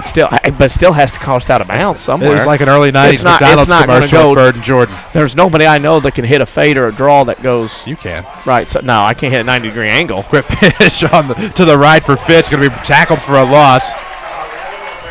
He was down whenever he let go of the football, so it wouldn't have been a fumble, but the Rams dive on it wisely, and it's going to be a tackle for loss. It'll be 2nd and long with a minute to play as the Rams will burn a timeout presented by the Medicine Shop. There's only 9 ways you can hit a golf ball, so. Really? 9 shots. That's what Johnny Miller says. I'm telling you. I'll take his word for it. I'll have to explain to that on the way home. There are only 9 shots in golf you can hit, Johnny Miller says, and I believe him. Timeout presented by the Medicine Shop. Dr. Eric Black and staff proud to sponsor the Mount Vernon Rams yet again. 2339 Broadway in Mount Vernon. Show them your support as they support the local community. 12-0 score here. A minute to play in the first half, and that was a loss of 3 for the Rams. It'll bring up 2nd and 13 with the ball on the 44. See what I'm doing? The 9 shots? Yes. Okay. I actually followed you. You did? Yeah. Yeah. If you can hit those 9 shots on the range, you got game. Just saying. Right here, the game we got with a minute to go in the first half is, it's 2nd and 13. You don't want to, you don't want to do anything silly. And you don't want to give an opportunity if you have to snap the ball, punt the ball, or whatever. You don't want to have to sit here and have to deal with, something crazy happening or whatever, if you know what I mean. You don't want to take care of the ball. Just 1 minute remaining here in the first half. Coming out of the timeout, Rams will have the football on their own 44-yard line. 2nd and 13 to go with a 12-0 lead. And I think this is one of those where you saw the 0-9 Rams from last year coming in here, 0-1 on the season. You start to salivate a little bit if you're some of these other teams thinking, well, the Rams lost their first game again. But now, a Mascoutah team that had a pretty easy way to go. You don't want to say an easy way to go to Central. It's kind of going to make you think a little bit. Right. As this score gets out at about the half. Handoff to Hinkins, still on his feet as he gets to the original line of scrimmage. It'll be a gain of about 3 to bring up 3rd and 10 as the clock drops below the minute mark with a Ram 12-0 advantage. Well, you want the clock to keep going. Mascoutah has no timeouts. 3rd and 13, you'll be able to get, hang on here, they haven't started the game right now, you'll be able to get down to the 18-second mark. So you'll have to snap with about 21 seconds to go. As Reeves, the quarterback, under center. A couple of wing backs will be Fitzgerald's and a fullback of Graham Hempkin. 27 seconds to go. Man in motion is going to be Drew Hester. Handoff to Hempkin up the gut. And he'll get just past midfield. A gain of about 4 on the play. Takes it to the opposite 49. With the clock Don't at 15. Snap another play and go in at halftime happy up 12. Well, that's what you have to do here. Yes, sir. Community First Bank of the Heartland is the official voice of Rams Athletics. On WMIX and WMIXsports.com. And, of course, 5 Jefferson County branches. That's more than anyone else, along with responsive quality service for all of your accounts. That's Community First Bank. Welcome back to Personal Banking. We've reached halftime here in Mascoutah. The Mount Vernon Rams 12. The Mascoutah Indians, nothing. We'll take a break, come back, get you set on your Second Chance Auto halftime show. 12-0 Mount Vernon at the break. This is Rams football, powered by Community First Bank. Rinley College Marketplace in Mount Vernon celebrates 12 years on the 12th of September with an open house from 4 to 7 p.m. Register to win a new Kindle Fire HD, free haircuts from Studio RLC, and much more. College staff will be on hand to answer questions about education and training programs available at the Marketplace. And look for specials at stores like RLC Golf Outlet, Shoe Stop, and Studio RLC. Join us from 4 to 7 p.m. Tuesday, September 12th at the Rinley College Marketplace on Potomac Boulevard in Mount Vernon. Hi, this is Joe Davey Cummins, President of Community First Bank. Now is a great time to move your account to Community First Bank. With our new one account offering the highest interest rate in the market, free checking, and CD specials delivered by people you know and trust, why would you not bank with the market leader in Jefferson County? We offer 5 locations with 7 ATMs and have been serving the Jefferson County market since 1906. Stop in and see why our bank is the fastest growing bank in Jefferson County. Community First Bank. Welcome back to Personal Banking. Member FDIC. This is Mount Vernon Rams football from WMIX Sports. The Second Chance Auto halftime show starts now.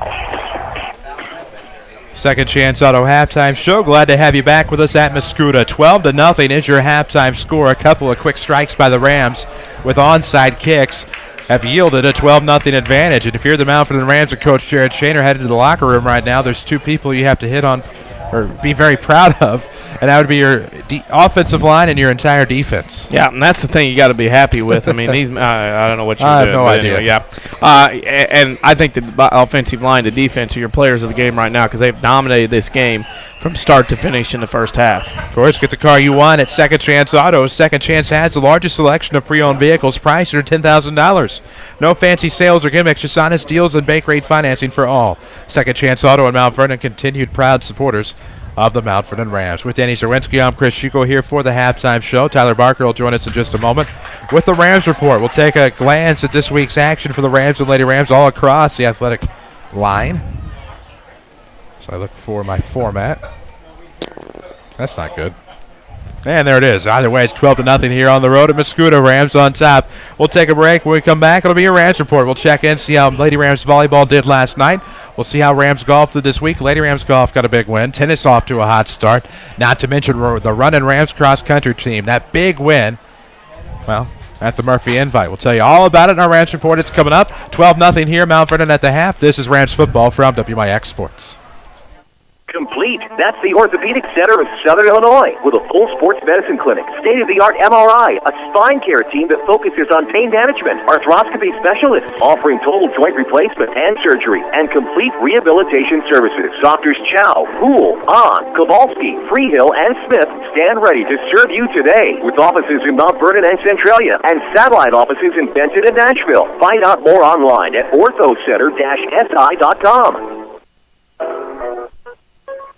More Americans are on the move today than ever before. One of the most popular modes of transportation is the motorcycle. Motorcycles take us to our jobs, home, to the beach, and all around the country. If you're a bike rider, your Pekin Insurance Agency, Page Insurance on Crownview in Mount Vernon, wants to make sure you have the best insurance protection while you're riding. Ask about the money-saving auto cycle discount and the experienced driver discount, too. Call Page Insurance at 242-7000 today about motorcycle insurance from Pekin Insurance. Your home for the Mount Vernon Rams is WMIX Sports, powered by Community First Bank. Welcome back to the Second Chance Auto Halftime Show. I'm Tyler Barker with your Rams report. Taking a look at this week's Rams and Lady Rams athletics. The Runnin' Rams picked up a big cross-country win at the Murfreesboro Invite. David Moddert won the individual race. The Lady Rams finished 12th. Both teams run tomorrow at the Granite City Invitational. Lady Rams tennis is off to a hot 4-0 start, winning the Marion doubles tourney Saturday and sweeping duels with Benton and Marion by a combined 16-0. Rams soccer went 2-1 in the Metro Cup, but lost to Carbondale Tuesday by a 3-1 score. Rams soccer hosts T-Town tomorrow at 11. Lady Rams golf beat Trico yesterday, 189-226. Rams golf lost the Tuesday dual match to Mascoutah, 164-184. Mount Vernon's Nick Meyer was the match medalist, shooting a 36. The Rams had a match yesterday at Salem, falling to the Wildcats, 181-161. They will tee off with Althoff on Tuesday. Lady Rams volleyball beat West Frankfort 22-25, 25-18, 25-17 last night. They travel to the Carbondale Preview tomorrow. Freshman football fell to Rochester last week 22-14 on a play with 14 seconds left, while the JV held on to topple the Rockets 14-13. That's your Rams report for this week, and this is Rams football powered by Community First Bank. Hi, this is Joe David Cummins, President of Community First Bank. Now is a great time to move your account to Community First Bank. With our new one account offering the highest interest rate in the market, free checking, CD specials delivered by people you know and trust, why would you not bank with the market leader in Jefferson County? We offer 5 locations with 7 ATMs and have been serving the Jefferson County market since 1906. Stop in and see why our bank is the fastest growing bank in Jefferson County. Community First Bank. Welcome back to Personal Banking. Member FDIC.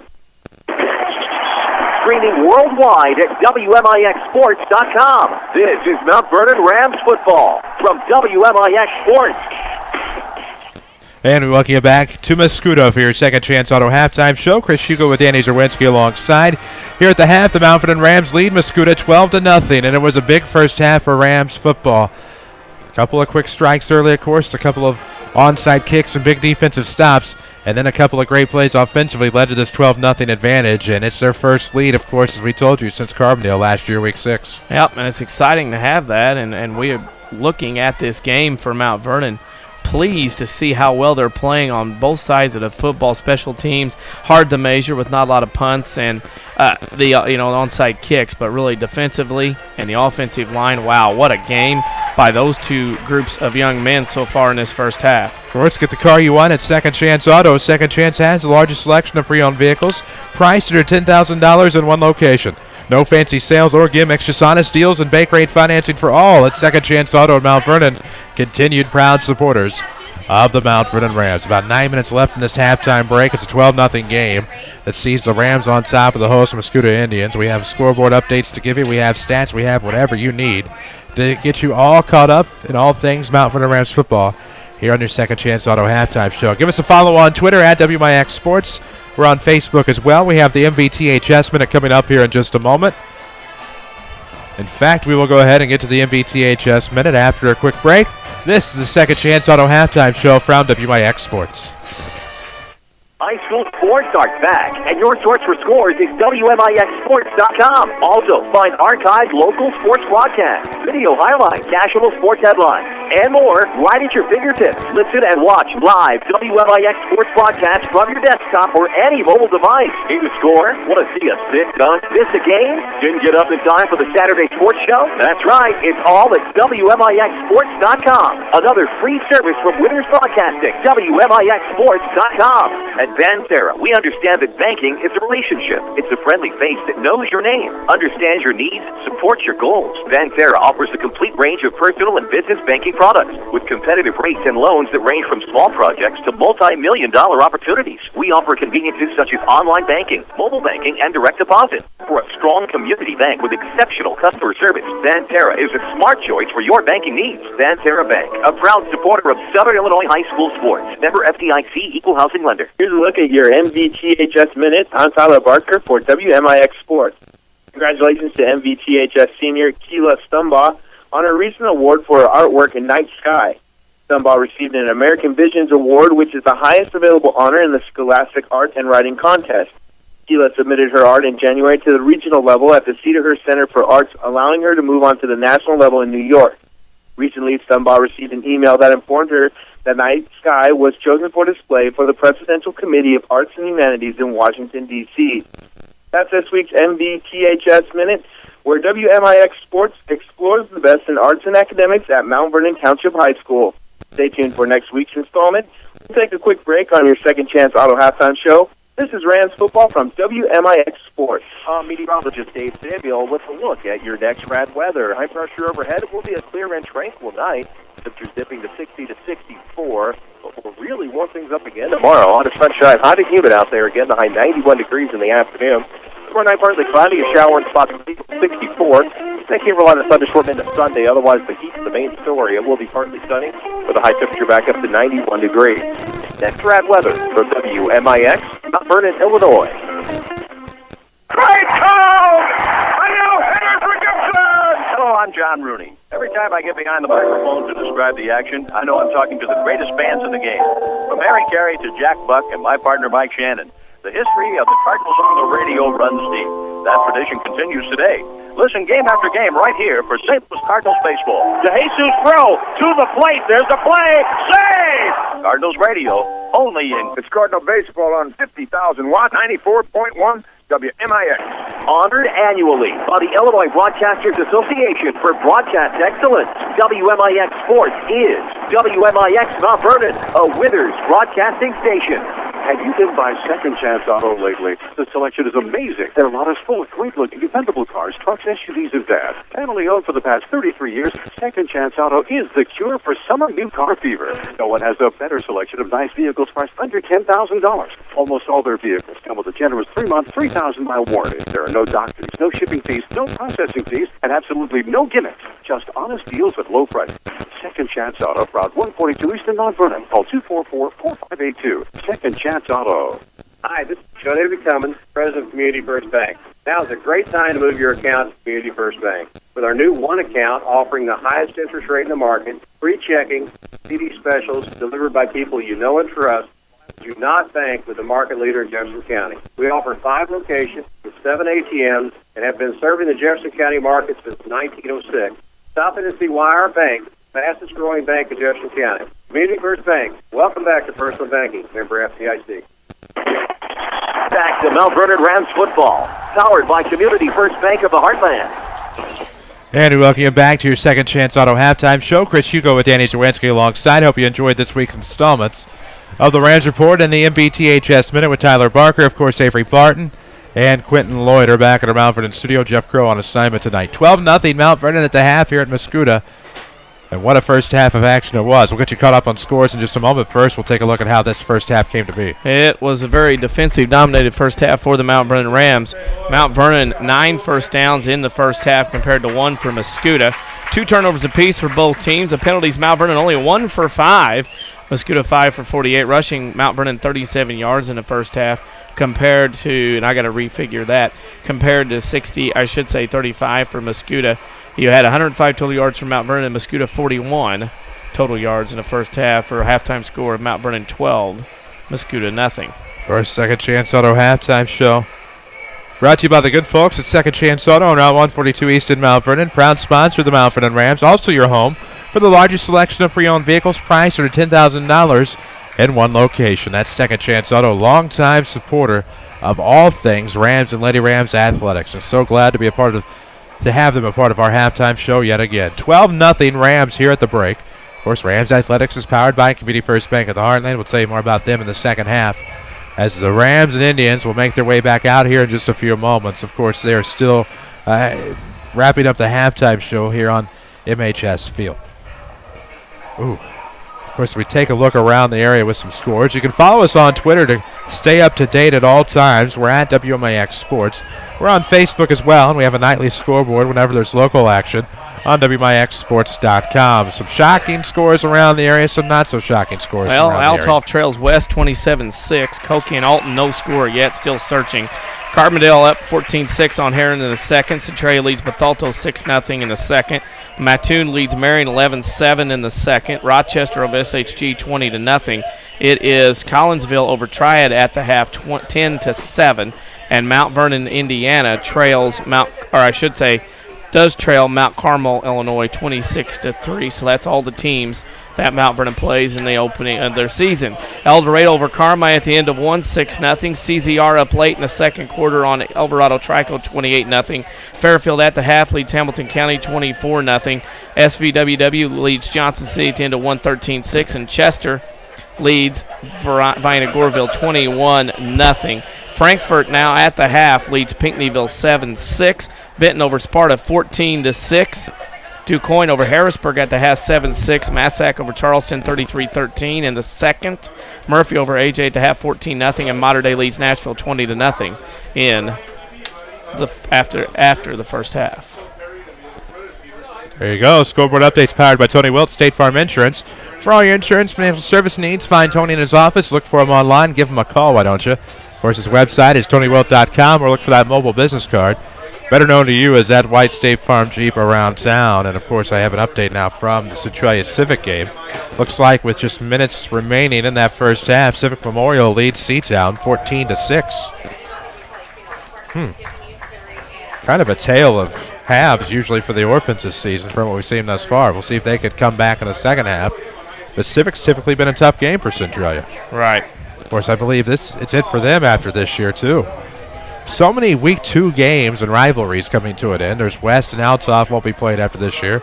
Nashville and Mater Dei are calling it quits after Week 2. And while this hasn't always been a Week 2 rivalry, unless something happens contractually with some other arrangements, Rams and Indians won't see each other after this year unless something were to happen, maybe in another week. But long-time Week 1 opponents have moved to Week 2 the past couple of years as they're back on each other's schedules. It's it after this for this particular matchup. 12-0 Rams on top here at the half on your Second Chance Auto halftime show. Rams Athletics, we've told you, presented by Community First Bank of the Heartland with 5 Jefferson County branches. That's more than anyone else. They are the market leader.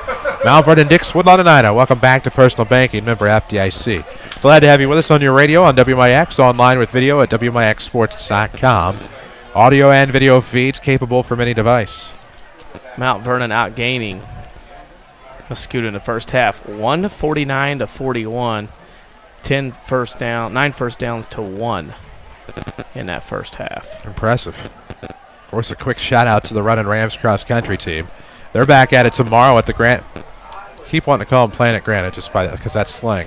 The Granite City Invitational tomorrow, but they got a big win, the boys did, at the Murphy Invitational this week. And, of course, David Motter won the meet. Girls did finish 12th, but that's a big accomplishment. As you heard in the the Rams report, you heard that Lady Rams sent us off to a hot 4-0 start. They could beat Marion and Benton a combined 16-0 in matches. Lost 2 matches with Marion due to darkness. Lady Rams volleyball up to a nice 2-0 start. Lady Rams golf got that big win against Trico. Rams golf got a big win this week in conference play. So really, you're taking a look at Rams athletics right now. If Rams football can get a win here tonight, not a bad start. Be a good start to the fall. as it's very early in the fall, as they say. Both teams back on the field. The 3-minute warm-up wrapping up. Of course, we'll continue our Rams report each and every week in our Second Chance Auto halftime show. That'll continue into basketball. We'll have to figure something out when it comes to baseball season and softball season in terms of which day it's going to be. But it's nice to be able to showcase the finest in Rams athletics, and that's a big art award from Ms. Stumbaugh, as you heard in the MVTHS minute as well. So congratulations to her, and I really like the addition of those two features of programming. We'll get you set for the second half here on your halftime show. It'll be Rams football to start, since they did kick off to open up the first half, and you have to like their chances. They can keep moving the football. The first possession here by Mascoutah will be key. Will Mount Vernon kick it deep? Will they onside kick as they have most of the game? In fact, all the game. And then if you make a stop, can you run the football a little bit like you have in the first half? And, of course, the adjustments. Heat's not a factor tonight, just an adjustment period for both teams. As we await the ensuing kickoff here in St. Clair County, the Rams will go right to left. Mascoutah will go left to right here to open up the third quarter. 12-0, Rams on top. Glad to have you with us. Chris Hugo with Danny Czerwinski alongside. Here in St. Clair County is the kickoff's coming eventually, we promise. For the Rams, Braden Fitzgerald and DeMontez Miller-Gray stand on the 5-yard line, with Fitz on the far hash, and on the near side, that's Miller-Gray. Awaiting the kickoff. Here it comes from Blakely. No relation as it's going to go to the far side. Picked up at about the 18-yard line for the Rams. Can't see who has it. Looks to be number Kenzel Rudd, who gets to about the 40-yard line. Finally broke between the hashes, so returned at about 21 yards. It'll be 1st and 10 for the Rams here with 11:51 to play in the third quarter. A 12-0 Mount Vernon lead. Well, punch it in. Make a long drive here and just end this thing before it gets started in this second half. Go down, score, and go up 3. Back on the air on Tuesday with Lady Rams Volleyball. They welcome the Centralia Annies to Shagnon Gymnasium. You can listen to Lady Rams Volleyball right here or watch it online at WMIXSports.com with 11:51 to play in the third. Rams will have it 1st and 10 from their own 40. Reeves, the quarterback under center, split to the left side, split to the right. Same backs as the starting lineup was announced. It'll be an inside handoff to the fullback, Graham Hempkin. Got at least 5 on the play as he got to the 35. That's where forward progress took him. That's about where it looks like they're going to spot the ball here. It'll be 2nd and 5 with 11:40 to play in the quarter. Graham Hempkin continues to get big yards. The 5'9", 190-pound junior fullback blazing a trail here for the Rams. We drop to the 11:20 mark here in the third. You can see the scoreboard online at WMIXSports.com with our video. Another new facet of the broadcast. It's going to be a handoff again. Nice bulldozing methods between the hashes for Graham Hempkin. Gets about 2 more. Maybe 3. It'll be 3rd and 2 now for the Rams as we drop below the 11-minute mark. Yeah, and again, Mount Vernon powering the football. The clock is your friend if you're running the football like Mount Vernon is here so far in this ball game. Well, at the 10:50 mark here in the third, 12-0 your score. Rams on top. We'll send Gardner to the left, along with Miller-Gray and Fitz in the slot. Split to the right, it'll be Tyus. And it's going to be a QB keeper. Looks like Dylan gets it. How many times is that going to happen this year? It depends on how many sports being around him the plays. last couple of years all the time and everything, we're going to mention him by accident a lot. Well, and both of the brothers tagged along during softball season. Yeah, people are going to wonder if we've signed him he signed us to a contract to mention him all the time. He may have. Good thing he's not charging us per mention or mistake. Yeah. 10:30 to play here in the third quarter. 12-0 Mount Vernon. Split to the left, it'll be Gardner. On the right, it'll be Xavier Tyus. Henkin, Miller-Gray, and Fitz are your running backs with the quarterback Reeves under center. Handoff will go to Graham Henkin, and he's not going to get a gain on this one. Big stop there. Good tackle by the defensive line. It'll be 2nd and 10 now for the Rams on the Mascoutah 48. They sniffed that one out a little bit better. Mount Vernon has been getting positive yardage there through the time. For some of our Waltonville, Woodlawn, Cesar-Valera listeners, tied at the half. Johnson sitting SVWW down there at the newly improved Ralph Davison Field. Interesting. That was a close game at Vienna last week, of course. Battled it out in the heat down there in Johnson County. 9:40 to play. Here comes. It's going to be nice up the middle. Miller-Gray trying to break to the near hash. Gets to about the 39. It's a gain of 9. Going to bring up about 3rd and 1 now for the Rams, as that was a good run there by DeMontez. I want to know how bad Alton Marquette is. They've been shut out 43-0 and 35-0 in a game and a half so far. They're not your granddad's Alton Marquette that lost to Harrisburg in the playoffs last year. Tuition must have been raised. Ooh, did I say that again? They've lost some athletes to Alton. Just cheaper. Across town. It's cheaper. Oh, yeah? Effingham's losing again. We're not going there in the playoffs. Apparently not. Unless something crazy happens. 9:10 to play here in the 3rd. Reeves, the quarterback under center, going to keep it himself on 3rd and short. Looks like with forward progress, he would have had enough. We'll Depends see on where the they spot the football. Don't think you're going to get a friendly spot. 53 points between Massac and Charleston as the Rams do not get that first down. We'll probably go for it at this point. You're oh so close. 4th and short for the Rams. Ball on the near hash. 8:43 to play. Here in the 3rd quarter, it's a 12-0 ball game. Really nothing to lose here. You might as well. You've been able to move the football effectively. The quarterback, Reeves, went to the sideline to talk to Coach Shaner. Now comes back. Rams football is presented by Community First Bank of the Heartland. The market leader, of course, with 5 Jefferson County branches and a responsive quality service, as well as friends and neighbors on staff who understand your needs. Rams don't like it, and they want a timeout. Didn't get the play in time. There was some delay calling the play, getting it in, whatever, and Reeves had to burn a timeout. Timeout presented by the Medicine Shop Pharmacy in Mount Vernon, 2339 Broadway. Of course, Dr. Eric Black and his staff proud to sponsor the Mount Vernon Rams and support the local community. And, of course, stop by and see the Medicine Shop, as well as TMS Mobility and Rehab. 8:21 to play in the 3rd, 12-0 Mount Vernon on top. They lead the Mascoutah Indians here on the road. And what a big win it would be if the Rams can hang on. A road win in Week 2 to get back to 500. Rams have not started better than 0-2 since 2006. They've started 0-2 since 07. Trying to break that here tonight. Well, it'd be a good start, and then you have some confidence coming into that game against Triad next week. 05, of course, the undefeated regular season. 06 made the playoffs with a 5-4 mark. Pretty sure they were at least 1-1 to start 06. 0-2 in 07. And 0-2 cents in weeks. Opening up each regular season. 8:20 to play in the 3rd quarter here. 12-0 is the Ram lead. Dylan Reeves, the quarterback under center, split to the right side. It's going to be Gardner. Handoff's going to come to Fitz. Trying to go off tackle to the right side. Can he break through? Nope. It'll be first down yardage, however. Looked like he was going to try to break away and break a couple of tackles. And using that speed to blaze to the outside made you almost forget that it was 4th down. Yep. Got to the outside, got a couple yards. That was all he needed in the ball game to get the first down. Boy, Marion is struggling. Streaming is powered by Ren Lake College. Save thousands on your collegiate education. Log on to rlc.edu. Apply online right now. Ren Lake College. 8:02 to go. 1st and 10 for the Rams on the Mascoutah 37, and there's going to be a flinch. Yep, 5-yard flinch. So it'll be 1st and 15 for the 42. Unofficially. Yikes.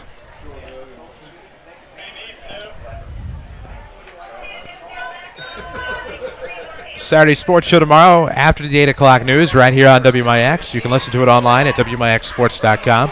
We'll talk with Jared Shaner and Johnny Hollis. We'll also have our WMIX sports correspondents on to talk about their games that they went to tonight. Seeing a couple good ones. I have a feeling. Definitely some good football to be seen tonight. 1st and 15 from the 42. Handoff. Not for much. Nothing. They stuffed up the middle. They took a shot, rushed 10 guys in there, outblocked Mount Vernon, meaning the Mount Vernon did not have enough numbers. Thought they were going to get something out of Hester that time. 22 leads to a no gain. 2nd and 15 for the Rams. We'll drop below the 7-minute mark here on this series. 2nd and 15. Ball on the Mascoutah 42-yard line. Twitter jail? No, it just, again, every week it's something new with Twitter. They will not leave me alone. That's the right thing, is it not? Yes, it is. As Reeves is rolling to the left side, looking to pass. Caught by Doug Gardner at the 30. Helmet dragged down off, and it'll be all the way down to the 20 on the near sideline. Let's see what the flag's going to be as the flag lays at about the 28. It's going to be a block in the back. Out in the field, it'll be 10. Gardner's cramping. So from there, 1, 2, 3, 4, 5, 6, 7, 8, 9, 10.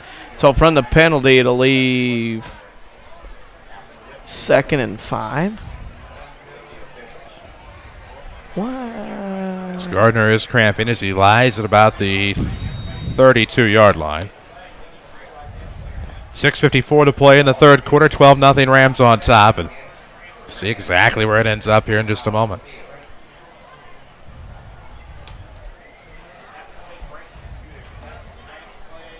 What a warm night.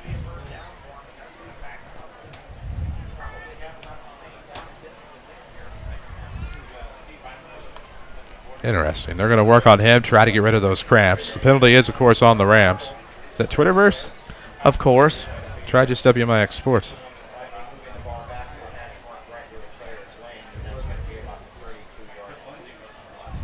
See what happens. 6:54 mark of the third quarter. 12-0 ball game.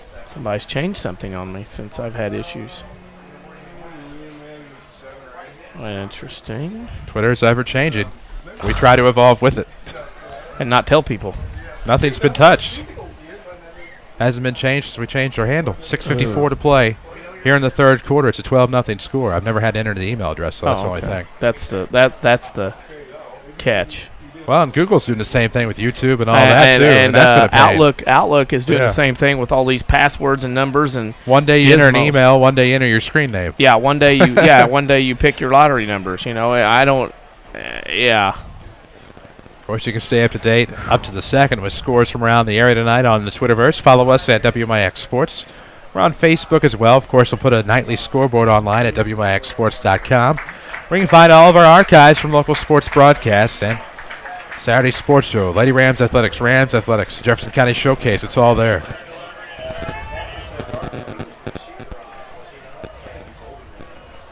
Already folks inquiring about a minute when it comes to the winter as far as our county teams. Really? We'll have to see about that. That's a little more difficult to pull off. That's a lot difficult to pull off. We got a lot of county teams that WMIX Sports and we have county teams that aren't even in our county. Right. Gotta love how that works. Well, they're, you know. Oh yeah, they're still ours. We lay claim. We keep. On the FM side, the Cardinals are up 5-0. On the AM side, the St. Louis Rams will have the Arizona Cardinals, I believe, with a 2 p.m. pregame on Sunday. Turned out to be a short penalty for the Rams, which is good. Pass does count. So on the 32-yard line, it'll be 2nd and 5. 6:54 to play in the third. 12-0, and a fumble on the hand, but it was recovered. Big break for the Rams. Turned it's a dive to the 30. Something did Mr. Dylan Reeves. He's been doing a lot of that. I got that covered tonight.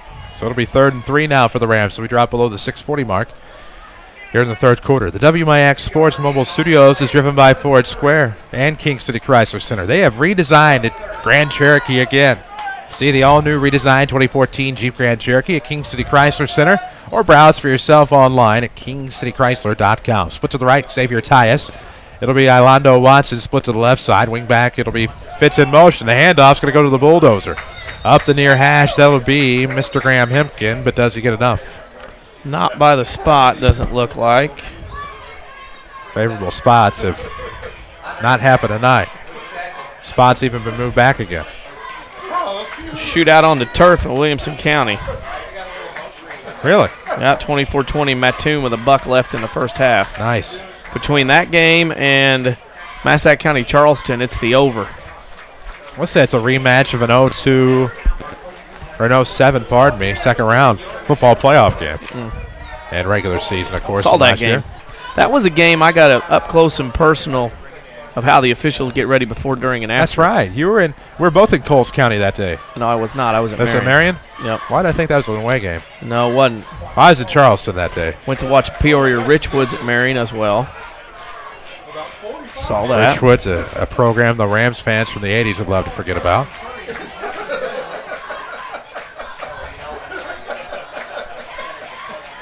So the Rams asked for a measurement there. Of course, they weren't close, No. but you take that measurement to kind of give you an extra time out without taking one. So you can think about things, even though they're a couple yards short. Of course, from the original spot, before they changed their minds, they would have needed one. 5:50 to play in the third quarter, a 12-0 game. Rams have it 4th and 2 from the Mascoutah 28-yard line. So the clock will start to roll now. It's 5:45 left to play. Chris Hugo with Danny Czerwinski alongside. Of course, some laughs up here if they don't understand just how horrible that spot was. 5:36 to play in the quarter. Oh, they understand. Well, yeah. Here comes. It's going to be fumbled by Reeves. He's got to run for his life on this one. Rolling to the right side. Somebody's going to have to get open. Can he find anybody as he rolls? And it's going to be all for naught as he can't even get to the original line of scrimmage. And on the fumble, on a bad snap, the Rams had some issues, and it looked like there was some pressure up front on the center. And, of course, Tyler Bradley, normally sure-handed, had some issues on that play, and the Rams are going to turn it over on downs and giving Mascoutah some life. Well, that was the problem, and it never broke, and you're not going to have a guy running out more than likely on a high school running play short, 4th and short, so you're not going to have anybody to throw to, and that's what happened. Reeves had to run for his life, and by that point there were too many purple shirts out there to get the pursuit angle. So it'll be 1st and 10 on the Indian 42 for Mascoutah. Haven't seen a lot of the offense tonight. Out of the eye, the quarterback, Parks, will be under center. Split to the right side, it'll be a man in the slot. This is going to be Thompson on the handoff, fumble to the backfield, and tackled after the recovery will be the quarterback, Parks. Looks like Hinken might have got in there. Yep. I didn't think he was playing both this ways. defense is swarming from Mount Vernon. We noticed it last week, but, of course, swarming against Rochester, a little different animal. But when you're playing, teams from here, boy, what a difference. This team looks really, really good. Bad eyes on my part. My apologies. That was actually Jacob Williamson on the tackle for loss. 2nd and 15 now for Mascoutah with the clock will roll below 4:45 here. Ball on the 37-yard line near the far hash. Boy, Alton Marquette's 0-2. Effingham's going 0-2. We're running out of Friday night spots. Yes, we are. Beekert on the right. Norn Burns in the right slot. They're going to look Beekert's way. And it'll be right through his hands. What he saw was a wide open field between the hashes. Couldn't come up with a catch. It'll be 3rd and 15. And also what he heard was footsteps because he got the alligator arms right here. Oop, that's good. That safety was coming to lay a lick on him, and he got stuck those alligator arms out there. Looked like a T-Rex. I like that. 4:34 to play in the third quarter. 12-0. Rams on top. Scored 2 touchdowns there in the first half. Early in the first and early in the second. Now hoping to get a stop here and make something happen late in the I think third. you've got to get aggressive here. Maybe send somebody extra. Take a chance. We'll see what happens. Now the pistol with Beekert in motion, and it is going to be a sweep left, nope, a reverse. Here it comes on the carry. You can't do that with a man waiting on you. Now that'll be Brighton Steele coming up with a big tackle for a loss at about the 34. Loss of 3. I'll tell you what, he did a great job, Mr. Steele, staying home, watching the play. If he leaves, that's a big gain up the middle, maybe even a touchdown. He stayed home and caused a 5-yard loss. What poise and discipline defensively by he and his teammates on the defensive side of the football with another stop. I didn't see if they went with Strong or Fontenot on that, on the reverse, but didn't happen. It'll bring up 4th and 17 here. We've rolled below the 4-minute mark. Strong went with it. Knox Fontenot went with it, and he didn't went very far with it. Either way, they ran into a man of steel. Anywhere. No. There was no kryptonite there from Mascoutah against man of steel. So Norn Burns on the punt, we assume. There it is. And that. It was tipped. It was tipped, so that is not going to be a penalty. Yep, it won't be a penalty because the official in the white hat by the punter signaled the tip, even though the punter was run into. Tip means you can run into him at that point, and that will not go as a penalty, much to the chagrin of the faithful here at Mascoutah. So there you go. Calling it as is. 3:35 to play in the third quarter, and the Rams will have it as they let it bounce around inside the 45-yard line. So it'll be 1st and 10 from the Ram 43 on the far hash. Rams football, of course, brought to you by Community First Bank at the Heartland. Log on to comfirstbank.net. Learn all about the new One account. I'd like exclusively from Community First Bank. I'd like to see Drew Hester block a punt. I think he's going to get one. He got one there, but he's going to get some more as the year goes on.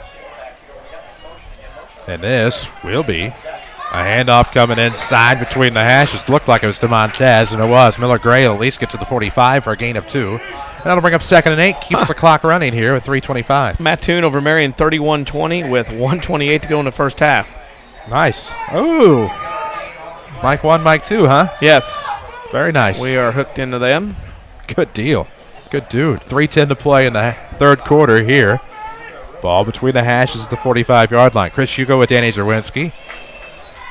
Tyler Barker manning the camera tonight. Jeff Crow on assignment. Quentin Lloyd back at the Mountford studio. Reeves, the quarterback, under center. Split left and right. It'll be Williamson in motion. He'll go up the right side. Off tackle. Gets to midfield. A gain of 5 will make it 3rd and 3. And good job by Jacob Williams. Well, I'm telling you right now, the reason that play worked is because the fakes were carried out beautifully that time by Mount Vernon. That's the only reason that yardage worked.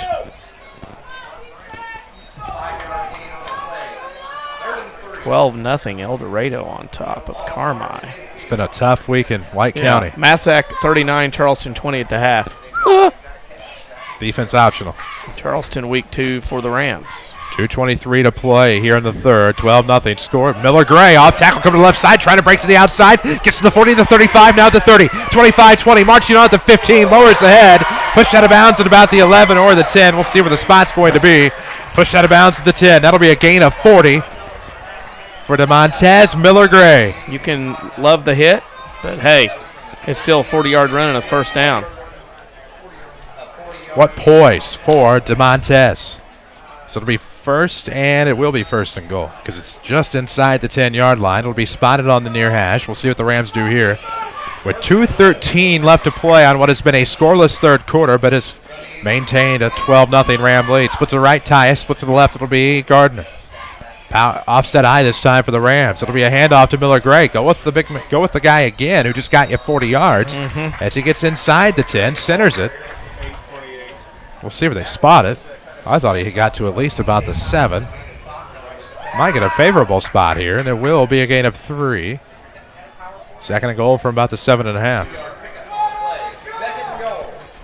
I'll use some more scoreboard updates. We'll get those in throughout the night. Presented by Tony Wilt, State Farm Insurance. Call, stop by, log on to TonyWilt.com, or look for the white State Farm Jeep around town and get to a better state with your State Farm agent in Mount Vernon, Tony Wilt. About 90 seconds to go in the quarter. Rams trying to threaten again on second and goal. Looking for the pass this time. It's going to be complete just to the outside, and the Rams have their first passing touchdown of the year. Connected with Doug Gardner just inside the goal line in the end zone. It'll be 18-0. What a play by Doug Gardner to come around with it, but not only that, make sure that the ball got across. And that is another Ram touchdown. Giddy up. 18-0. Gardner has all the catches for Mount Vernon tonight, by the way. Gardner's been money. Of course, you get Jacoby Marshall back, I believe, in the coming weeks. That'll just increase the aerial attack, you hope. This score will surprise. Under center, Reeves going for 2, and it's going to be to Miller Gray, and it looks like they break in. Nice little shimmy for D as DeMontez shakes in the end zone, and it's going to be 20-0.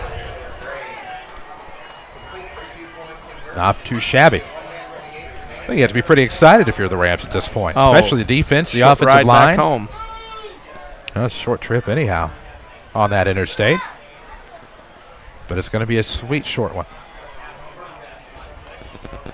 We're on Twitter at WMIX Sports. Hope you'll give us a follow. Really increased our followers last week. Appreciated that. Doing our best to provide as much information as possible to you on a second-by-second basis. Get frequently locked out of Twitter. It's a good but bad problem to have. Oh, man. 20-0. Collinsville leads Triad 17-7 for next week. Trying to remember the last time. Of course, I'm not going to mention it yet. We'll wait till the fourth quarter.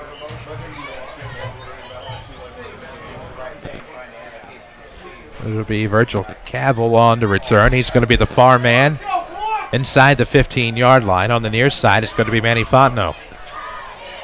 With 1:28 to go in the third, 20-0. The Rams up here against Mascoutah on the road. Dylan Reeves is on to kick off. Are they going to kick it off this time?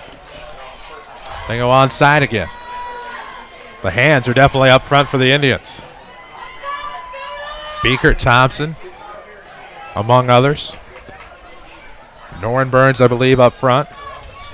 Here comes Dylan. It is going to be right up the middle, more of a squib. It's going to be picked up by number 7, Altman, and he's going to be brought down with a thunderous boom by Robert Greider, and they will have it at about the 35-yard line in their own territory. Special teams, not much blocking up front for Mascoutah right now. That will not look good on now, and it won't look good on tape. That's a good job by the Rams to keep the Indians off kilter. Went with some hands up front. Makes you think what they're up to.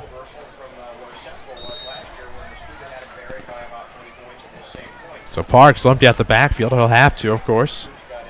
Send 3 to the left, 2 to the right. Norrin Burns Beakert on the near side. Going left to right are the Indians with 1:24 to go. Ball was on the 34. Parks going to run for it. Going to have to break a tackle. Does. Almost gets tripped up. Stays on his feet. He gets to the 45. Now at midfield, a nice run as he runs into Norrin Burns. Brought down across midfield by Drew Hester, and that is going to be a gain of about 18.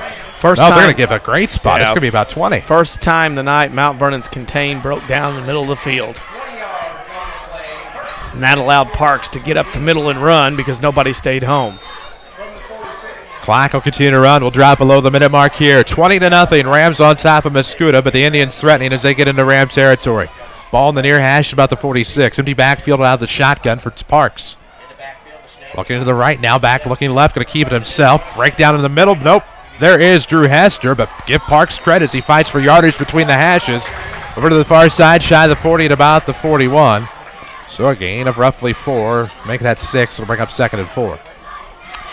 Got to make a stop. Can't let Parks. Containment's busted a couple of times. He has to go out. His helmet came off. Oh, yeah. You got to come out. Your helmet came off, young man. So that'll allow the clock to continue to roll. A little bit of confusion out there. Of course, Holtman will take over. He'll work out of the shotgun. Clock will stop at 33.1. Now Masaki Thompson comes back out. Beaker to be split to the right side. They're going to move Norman Burns back tight. Slide on the left, of course, it'll be Barry Richardson. Split left, it looks like it's Devin Strong. Out of the pistol now for Holtman, the quarterback, replacing Parks. 20 seconds to go in the quarter. Handoff's going to be to Thompson. Looks like almost first down yardage between the hashes, but brought down maybe to bring up 3rd down as the clock will strike the 10-second mark. Rams hanging on this 20-0 lead. Yep, Mount Vernon 12 minutes away from getting to the 500 mark. Now 1-1, and it makes so much of a difference. After 3 quarters, the Mount Vernon Rams 20, the Mascoutah Indians nothing. When we come back, it'll be Mascoutah football, 3rd and 3 from the Mount Vernon 39. This is Rams football, powered by Community First Bank. Here's Jeff Schmidt for Schmidt Chevrolet of Mount Vernon. We've got the all-new 2014 Chevy Silverado in, and it is a remarkable truck. We're very, very excited about it. A completely new truck with an option of a 6.5-foot bed on the crew cab, which is a feature that a lot of our customers really like. The ride and the handling of this truck is just second to none. It's the most fuel-efficient V8 on the market. Schmidt Chevrolet of Mount Vernon, 3423 Broadway in Mount Vernon. Hi, this is Joe Davey Cummins, President of Community First Bank. Now is a great time to move your account to Community First Bank. With our new one account offering the highest interest rate in the market, free checking, and CD specials delivered by people you know and trust, why would you not bank with the market leader in Jefferson County? We offer 5 locations with 7 ATMs and have been serving the Jefferson County market since 1906. Stop in and see why our bank is the fastest growing bank in Jefferson County. Community First Bank. Welcome back to Personal Banking. Member FDIC. Broadcasting live, WMIX Mobile Studios, driven by King City Chrysler. This is Mount Vernon Rams football. Welcome back to Mascoutah. After 3 quarters, the Rams with a 20-0 lead, but Mascoutah threatening 3rd and 4 from the Ram 41-yard line. As we switch sides, the Indians will go right to left. They'll send 3 to the left side, split 2 off to the right. Quarterback Parks out of the shotgun with an empty backfield. He's kept it on the ground and been very effective as containment's broken down over the middle. Rams need a stop here on 3rd down. Fresh 12 minutes on the clock here in the 4th. Parks looking to the left side, going to keep it himself. Good fake with the head, and now he's going to fall short. And that'll bring up 4th and short, pin on the spot. Beheaded. He slid, and he wasn't meaning to slide because his feet went out from underneath. Drew Hester's a beast. And Drew Hester said, "Welcome to the South 7." In a good way. If you're tired of big corporate banking, you have a choice in Jefferson County. Community First Bank is at home, and Dixon and Woodlawn and Mount Vernon. Welcome back to Personal Banking. Member FDIC. 4th and 2 now for the Indians. Ball on the 37-yard line, far hash with 11:25 to play in the 4th. Rams on top, 20-0. Looking for a pass over the middle. It's going to be to Altman, complete. It'll be first down yardage. Breaks the tackle, gets to the 30, fighting for yardage. Now in between the hashes on a dive to about the 28-yard line. It'll be a gain of 9. It'll be 1st and 10 for the Indians. Yeah, that's only their third first down of the game, 1 in each of the first 2 out of 3 quarters. And you don't want to let them have any momentum at any time in this game right now. 11-12 to play, empty backfield out of the shotgun for Parks. 5 of 11 last week for 42 yards and a touchdown. Now trying to stay on his feet. Now they're trying to flush him out. Rolls to the right side. Rams can be chased, missing on a dive of the tackle. Hester comes up empty. And now finally pushed out of bounds on a 10-yard run, far sideline. It'll be a fresh set of downs for the Indians at the 10:57 mark of the fourth. He's getting happy feet right now. He's not sitting back there waiting. He had a guy open in the end zone, didn't look, and that's one of those deals where you gotta keep quit those happy feet and throw that ball if you got a guy open. Well, it's going to work for you as long as you can manage to stay on your feet. But the question's going to be, how much longer will the Rams be able to fall victim to that trickery? Eventually they're going to catch on. That's going to be out of the equation. Timeout on the field is presented by the Medicine Shop Pharmacy, 2339 Broadway in Mount Vernon. See Dr. Eric Black and his staff, of course, proud Rams supporters and proud to support the local community.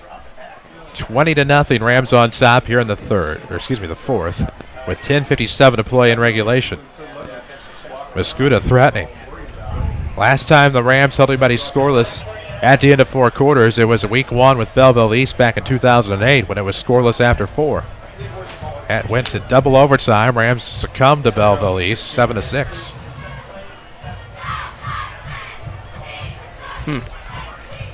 Benton struggling down the road a little bit, only up 20-6 on an improved Sparta team. Sparta's going to continue to get better, I think. Yeah, and they're going to be an interesting team. They got a chance to do some things maybe this year in that Mississippi division, maybe win a few more games. They could use a big season of sorts in Sparta. Of course, on the other side of Randolph County, there's Chester. Chester's dominating tonight once again. That move to the diamond has definitely benefited them. Out of the shotgun, to be back. Nope, single back set out of the shotgun for Parks. It'll be to Beaker, complete. He heard footsteps, but he's able to hang on. And now Heiner will come in, but he's assisted on the play by Derek Waith.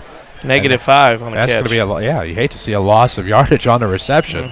It'll be 2nd and 15. Got an injured Ram out near the 25. The whistle blows. So it's a 10:43 mark of the fourth. Rams trying to keep it a 20-0 advantage. Benton over Sparta, as we said, in the third, 20-6. End of 3, DuQuoin over Harrisburg, 7-6. Massac County at the half leads Charleston. They left Wednesday to get there, over 39-20. Frankfort leads Pinckneyville 7-6 at the half. Murphy over AJ in the third, 21-15. Mater Dei leads Nashville 10-3, 26-0. Belleville West leads Altoff in the third, 30-12. Carbondale over Heron into 3, 20-9. Bethalto over Centralia at the half, 14-6. Marion trailing Mattoon 31-20 at the half. SHG trailed Rochester last we knew 20-0 in the second. It's Collinsville over Triad in the third, 17-7, and Mount Carmel, Illinois leads Mount Vernon, Indiana 39-3. El Dorado over Carmi at the half, 12-0. CZR up big, 28-0 in the third over ET. Fairfield over Hamco, 45-14 in the third. Halftime SVWW over JC, tied at 13, and Chester over Vienna Goreville, 40-6 in the third. Oh, hello. Yeah. Tony Wilt, glad to help your family with all of their insurance needs. Give his office a call. Find him on the web at TonyWilt.com. Or look for that white State Farm Jeep around town. They're going to empty out the backfield. Stick 3 on the left, 2 on the right. Beaker and Nornburns to the right. Strong on the left. Parks looking to pass to the left side. It's complete to Strong at about the 15. Almost broke a tackle, but a good job by Waite to bring him down at about the 11 for a gain of 9. It'll bring 3rd and 5. Well, at this stage you go for it, obviously. No doubt. Not saying anything that nobody already knows. Or doesn't know, I guess would be the case. Robinson over Red Hill, 19-6. Olney over Edwards County, 42-0. Highland over Mount Zion, 36-6, as Highland rose to 2-0 early. So out of the shotgun, 5 receivers set. On the run, of course, it's going to be the quarterback Parks looking into the end zone, and that's going to be complete for a touchdown. A 10-yard touchdown pass. Did not see who came up with it in the end zone. Looks like it was Alex Oltman. And so that'll make it 20-6, and Mascoutah gets on the board, and that'll erase the goose egg. Yeah. We have a Ram down in the end zone. Looks like it's Tyus. Well, and that was a case of scrambling around, and the longer a quarterback scrambles, the better chance you have of scoring. And with 10 to go, or 9:58 in this case, it's an opportunity for Mascoutah to get back into this one. They'll definitely probably go for 2. I would think. Heron cuts it to 20-15, trailing Carbondale at home.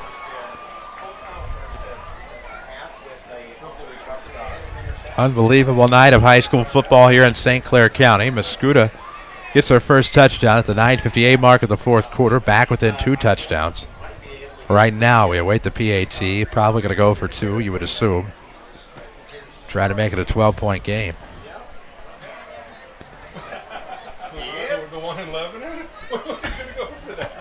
Some people drive everywhere for games that shouldn't drive. Uh-oh. You know, just there's no easy way to get from one side of Southern Illinois to the other for a game that, you know. Anyway. Okay. Yeah. 18-0. The Paxton Buckley Loda leading Effingham 18-6, and Marshall over Cumberland 8-0. Hearts will meet up with the Centralia Orphans next week. That'll be 0-3. Rams will have the Triad Knights at home in the home opener, and of course, Mascoutah travels to Althoff at the Lindenwood Stadium. Teams this year getting a good look at the remodeled Lindenwood University Belleville Stadium. We'll get to see it. Former Township Stadium. As still tending to the injured Ram down in the end zone. With 9:58 to go in the fourth quarter, 20-6 is your score. There's a 10-yard completion in the back of the end zone. Of course, Alex Altman came up with a big catch. Might have been something where a toe was stepped on, something along those lines. We won't speculate, but certainly hope the Ram down in the end zone is okay. Huh. Somebody drank that on me. Yeah. Still being attended to by training personnel in the end zone as players have taken a knee. This actually, and you hate to say this, might actually help Mascoutah as they get him up, and he's going to walk off gingerly, not putting any weight on a foot. Is number 7 Xavier Tyus. So he's getting help to the sideline. So Mascoutah's going to go for 2 here to try to get this to a 2-touchdown score. Actually, it already is. Get it under 2 touchdowns. If you get the score, it makes it 20-8. You could go 8 again and then touchdown 6. Still takes 2 scores no matter what. They're showing Blakely out there for the PAC. Really? Altman Now, to because they're hold. down 2 scores, it doesn't matter, right? We'll see. 20-6 your score. Rams on top. Mascoutah for the point after attempt with 9:58 to go in the fourth. Blakely, I'm told the name, on to kick. Had a long field goal last week. Yes, he did, and that's going to be a line drive. It clears. It's good. Make it 20-7 here in the fourth quarter.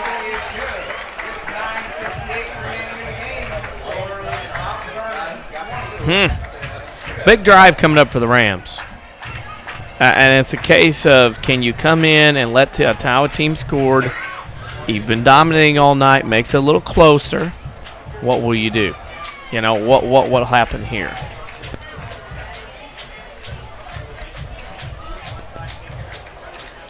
For our SVWW fans, 4 to go in the third. They are up on Johnson City, 20-13, I believe, if my phone will work properly. That would be it with 4 to go. How big a win would that be for the Red Devils? Huge. After getting shut out by El Dorado at home, you got to go to Johnson City, and if you can get down there and get a win, whoo. Of course, you're Johnson City, and you lose tonight, you're 0-2, but we talk about teams that have made the playoffs at 0-2. Dan Mings has taken 2 teams to the postseason after starting 0-2. So we shall see what happens. So let's see what Mascoutah does. That's the curious part. Do you mess around here with an onside? Give Mount Vernon a taste of their own medicine with 9:58 to go in the fourth, down 20-7. Looks like it's going to be Altman to kick off. We're going to send Fitz on the near side, Miller Gray on the far side, about the 5 to return. I'd be a little weary if I were the Rams. Plenty of time where you wouldn't have to onside. Well, that's a heck of a game. And it's going to be an onside kick. Looks like Henkin got it to midfield to the near side. You know, that was dangerously close to that play starting before the whistle. Yes. I thought they ran and kicked before that whistle blew, but that was just and I did too, because I thought the whistle was blowing the play dead. I did too. So it's like, what? What happened there? So the Rams will take over on their own 49. Down 37-12. That's not getting any better for the Crusaders. They'll be happy to get Mascoutah next week, so school a little bit closer to their own size. Rams are going to split out Watson to the left and Jacob Williamson on the right. Miller, Gray, Hinkin, and Fitz are your backs with Reeves under center. Handoff is going to go to Braden. He's not going to get very far. No gainer on the 49. Brings up 2nd and 10. Yikes. So we'll tell you about one of our booster sponsors, of course, Winning Edge. When you're looking for screen-printed T-shirts, hoodies, hats, or bags, seek out Winning Edge online at winningedgeusa.com, serving Jefferson County and Southern Illinois. 2nd and 11, loss of 1, actually. Don't get uptight. Don't get bothered. Play the game, boys. WMIX 9:40 left to go in the fourth quarter. 20-7 your score. Williamson right. Watson left. A pair of dubs split. Wingbacks are going to be Robert Grider, Demontez Miller-Gray with, of course, your tailback in this case, Graham Hinkin. Man in motion is going to be a quick pitch to the right side. Nice little maneuver there across midfield as Grider finally pushed out of bounds at about the 47. So that is going to be a gain of 5. It'll bring up 3rd and 6. Nothing wrong with that. That was a good little pitch, good read by Reeves to get the ball out to Grider. He had some options. He picked the right one. Yes, he did, and that was short side of the field on the pitch. You don't have much time, and your timing has to be perfect on that pitch. 9:13 to play in the fourth quarter. 20-7. The Rams are up 13. Will it be an unlucky 13? Same personnel split left and right. Man in motion, Grider. Handoff is going to go to, it looked like Graham Hinkin. Between the hashes, got to the 45 for a gain of 2, but that'll still be 4th and about 4 or 5. Yeah, you knew this one wasn't going to be easy on the road. You just had a feeling that Mascoutah would make a run, and this run is coming right now, unfortunately. The Rams will send a couple of substitutions in the game. They're going to split off Kinzel Rudd off to the right, the sophomore. You definitely punt here. You got to play the field position Oh, game. yeah. 4th and 4. Hello. That'll happen a time or two during the season. 8:33 to play. As the Rams will burn a timeout here. It's presented by the Medicine Shop Pharmacy, 2339 Broadway in Mount Vernon. Dr. Eric Black and his staff proud to support the Rams for yet another season. Also proud to support the local community. Chris Hugo and Danny Czerwinski alongside on WMIX and WMIXsports.com. Tyler Barker here as well. Jeff Crow on assignment. Avery Barton, Quentin Lloyd back at the Mount Vernon studio here. 8:32 left to go in the fourth quarter. Rams hanging on to a 20-7 advantage. This one's tightening up a little bit. You feel like if Mascoutah can get good field position here, then watch out, because then they might be able to get some momentum. Mount Vernon cannot play this game not to lose. Just cannot do it in this case. So the Reeves, the quarterback, on to punt. It'll be Beaker back to return. They'll probably send him to about the 20. Maybe inside it a bit along the near hash. A good angled punt down in a corner, about the 15, 10, 5 area would be great. We await the snap at the 8:32 mark of the fourth quarter. Here it comes. A boot off toward the left. It's going to take a Ram bounce down toward the 10. Thank you. And be down at about the 10-yard line. We're going to be 1st and 10 for the Indians with 8:20 left to play in the fourth quarter. Oh, you almost have to go up and field that football so you don't have to deal with that ball bouncing around and costing you yardage if you're Mascoutah. I mean, you can't let that ball hit and take your chances like that. You lose too much precious field position with not enough time left in that case. It's not like Peyton Manning's back there throwing 7 touchdowns a game. Ooh. What a night. Empty backfield out of the shotgun for the quarterback, Tim Parks. 6'2", 175-pound junior. 3 to the left, 2 to the right. Rams playing to protect, and here comes a chase on Parks. It'll be connected with Strong at the 20. Now steps to the 25, over to the 30, brought down. That's going to be a big gain of about 20 yards through the air. As number 21, Devin Strong, the 5'10 junior, comes up with it. And the Indians are moving the chains. Yeah, they're moving the chains right now, and that thing right now is Mount Vernon's playing rather tight right now at this point, and that's the scary part. You don't want to let them back in like this. Your community, your choice, your bank with 5 locations and friends and neighbors on staff who understand your needs. Community First Bank keeps it simple. Welcome back to Personal Banking. Member FDIC. Parks looking to pass out of the shotgun. Now rolls to the left side, going to keep it at the 40. Gets to the 45, steps out of bounds at about the 47-yard line for a run of 15, and that'll be 1st and 10 for the Indians. Trailing 20-7, but not giving up with 7:51 to play. And that time left, and Mount Vernon has no timeouts in the second half. That is going to maybe, hopefully not, but hopefully not come back to haunt Mount Vernon without any timeouts to stop a Mascoutah momentous drive. Rams need to force a turnover or come up with a stop. 1st and 10 for the Indians. Again, empty backfield shotgun. Strong lined up well past the neutral zone. Nobody caught it. And it'll be complete for about a 9-yard gain up the right side for the Indians. Well, right now Parks has hit his last 6 passes, and you can see Altman's going to run a little bit and then settle into the zone that Mount Vernon's playing for a gap, and Robinson speeds up their offense here, getting to the line of scrimmage. If you would have been on the sideline on this side, you would not have seen football that last lineup. You would have seen Strong's legs. 7:24 to play here in the 4th quarter. 20-7, Rams hanging on. 2nd and 2 for the Indians. Ball on the far hash from the 42. Parks back to pass, carving up this defense through the air. That one's going to be overthrown, but nobody can get there. Derek Waite with the closest. He's about 7 yards off. It'll be 3rd and 2 with 7:11 to play in the 4th. That's good coverage by Mount Vernon. Double team back there, and you can see Altman not being able to separate himself from the defenders. The ball was well overthrown, wasn't even going to be close to being caught. We are on the Twitterverse at WMIX Sports. 7:11 to play in the 4th, 20-7. Mascoutah threatening, Rams trying to hang on. 3rd down and 2. Out of the empty backfield, Shoddy. Quarterback Tim Parks looks to the left side, quick connect to Altman, and he will be brought down by a couple of guys. In on the tackle, Tyler Knutson, and I thought I also saw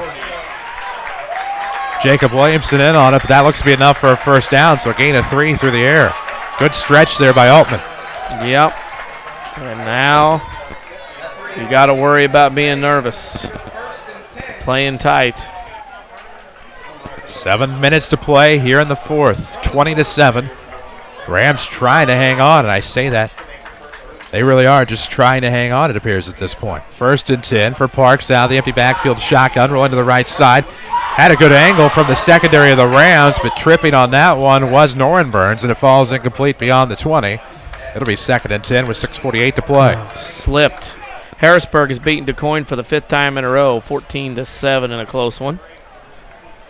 Scoreboard updates powered by Tony Wilt, State Farm Insurance. We'll have one complete one of those. And your Schmidt Chevrolet postgame show coming up after this one.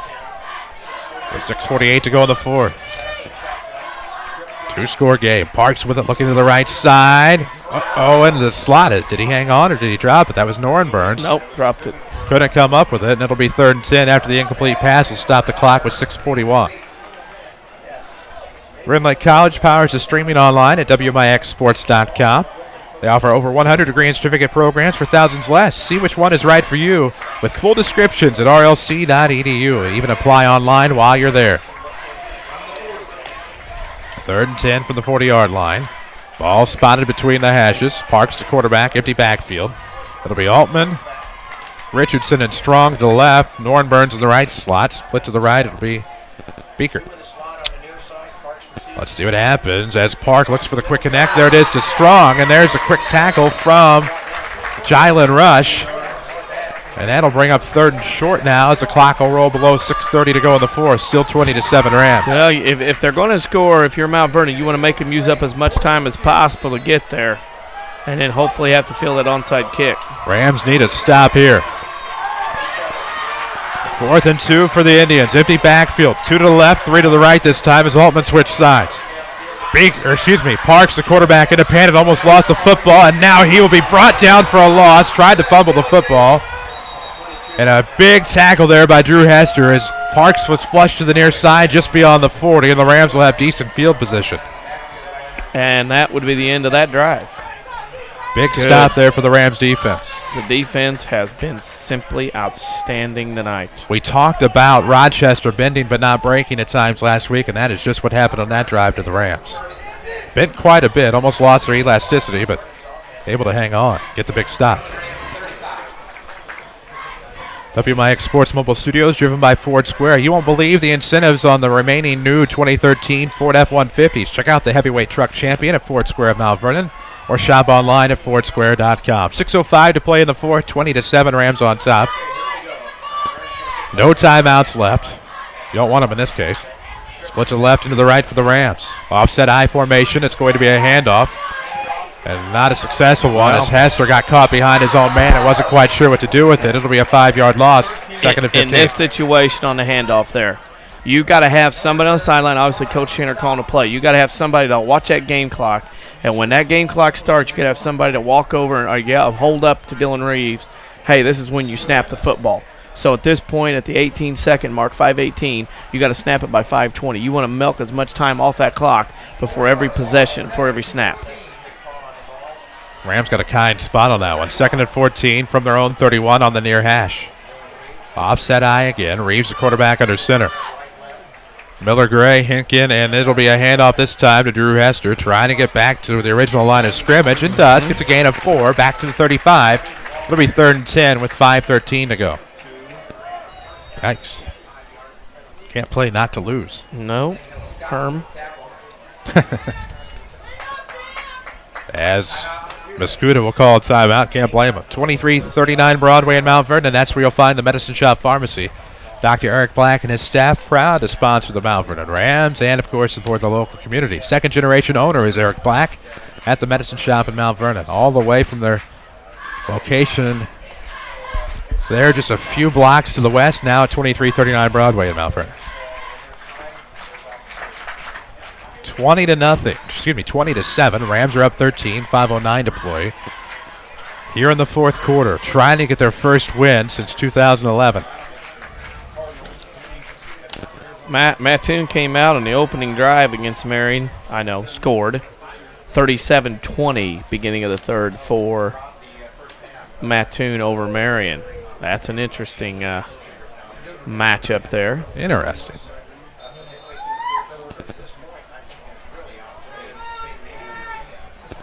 5:09 to go here as we come out of the timeout. 3rd and 9.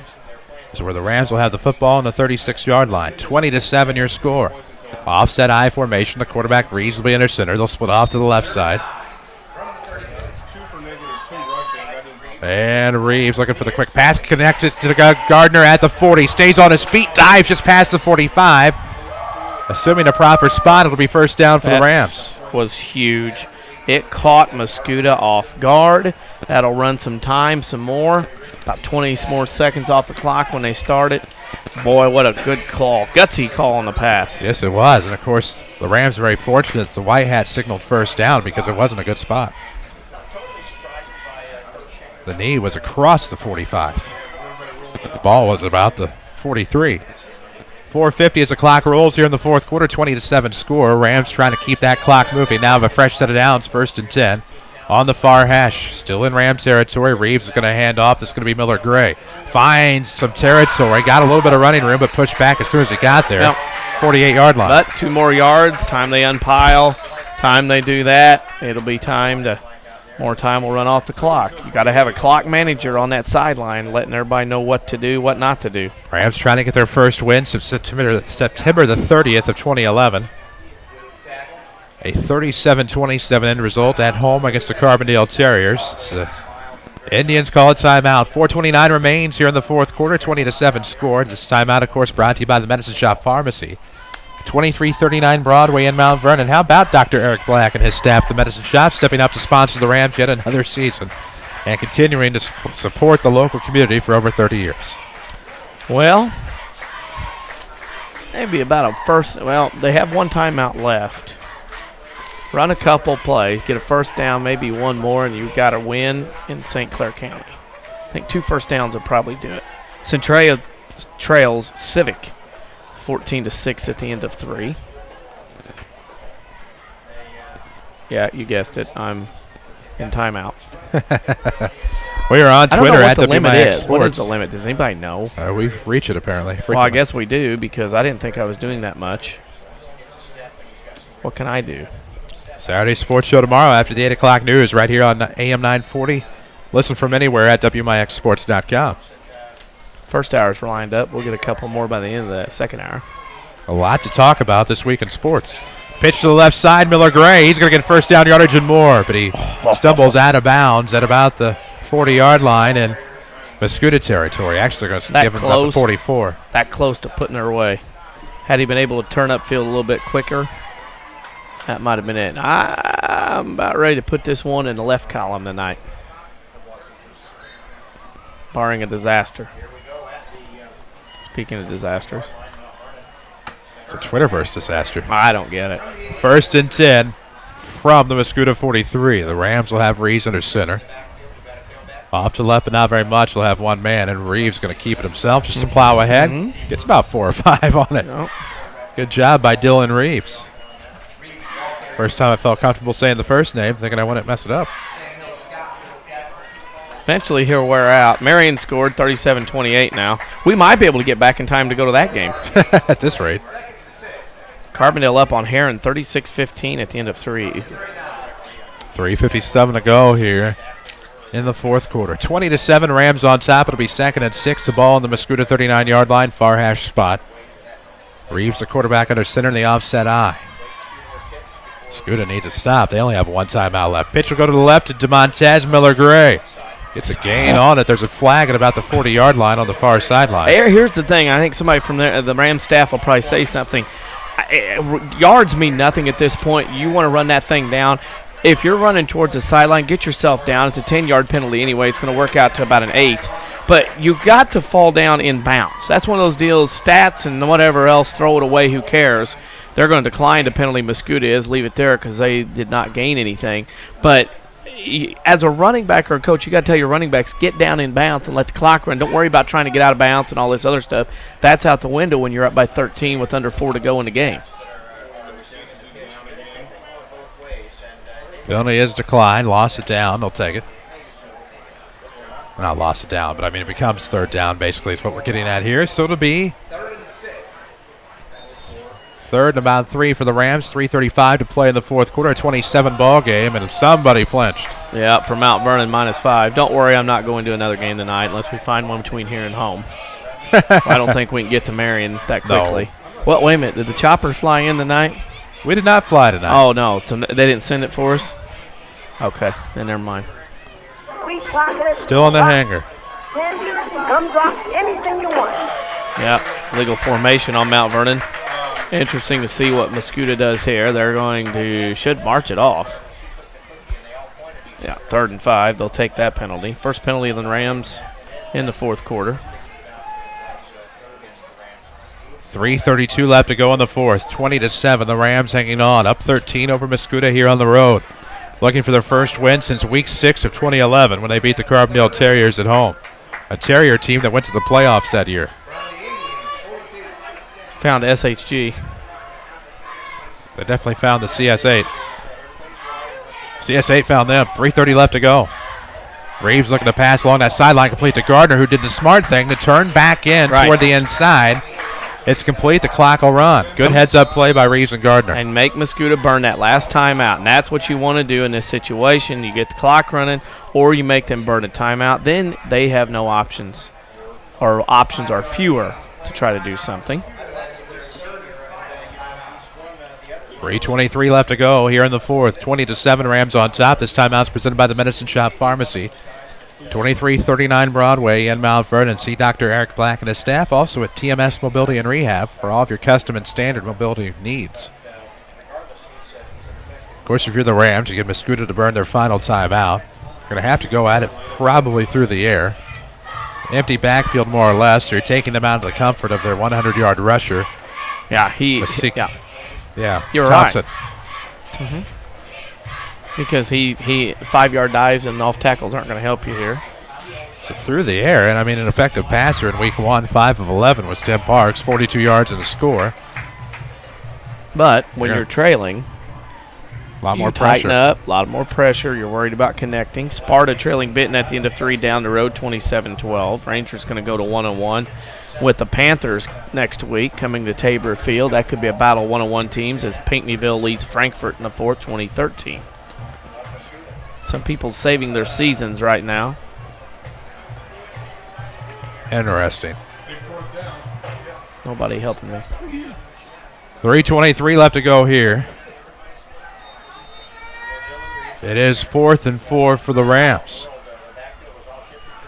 Reeves looking to pass, looking for Gardner on a fade. Has it complete to Gardner, catches it about the 10, steps to the 5, fighting for position inside the pylon for a touchdown. Yep. Look at Doug Gardner go, ladies and germs. It's going to be 26-7. 37-yard touchdown pass. And the Rams will go to 1-1.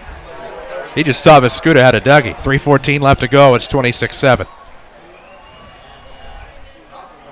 What a nice route by Doug Gardner. What a great connection from Dylan Reeves. Somebody booing? Really? No, that was our man excited. That's our own staffers. We get happy. Oh, I thought somebody was booing or something. No. What? I recognize that yelp. Heard that from around 3501 a time or two. And Mount Vernon's going to go to 1-1. Keep it up the middle. They're trying to play rugby play, nothing doing. Nope. No good.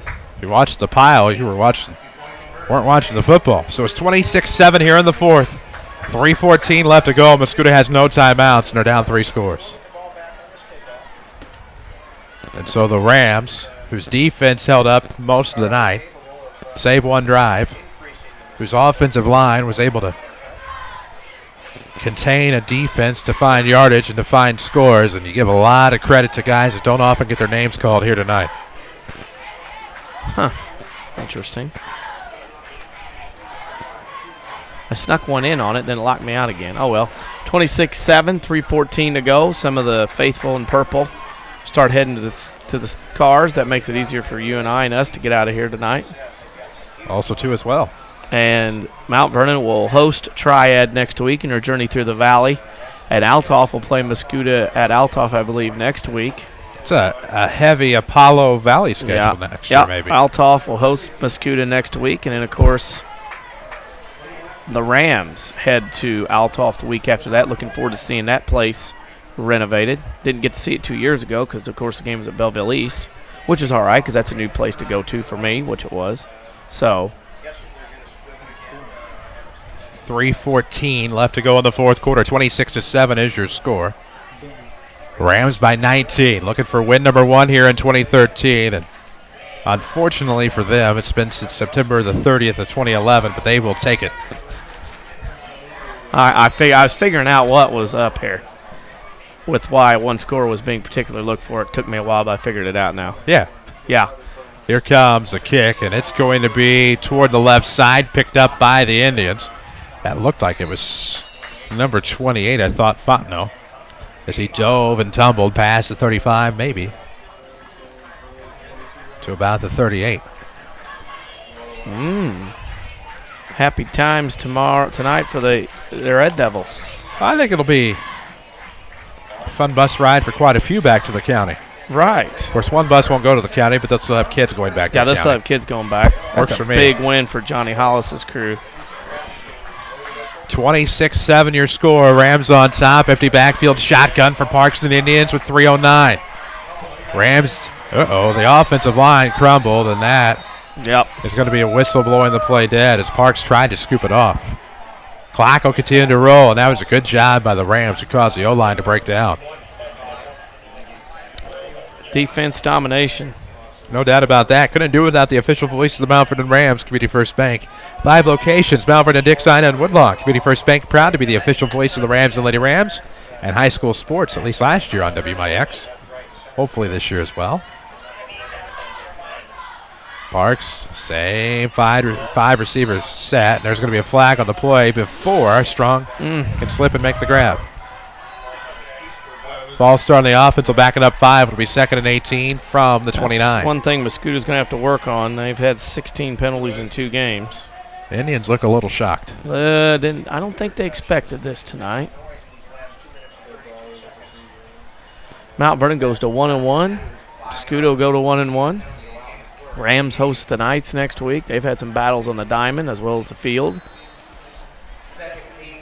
Football will be looking for a little baseball payback. Of course, much different kids, different year. Yep. But still. Parks, empty backfield. Again, same play, complete to Strong. Ooh.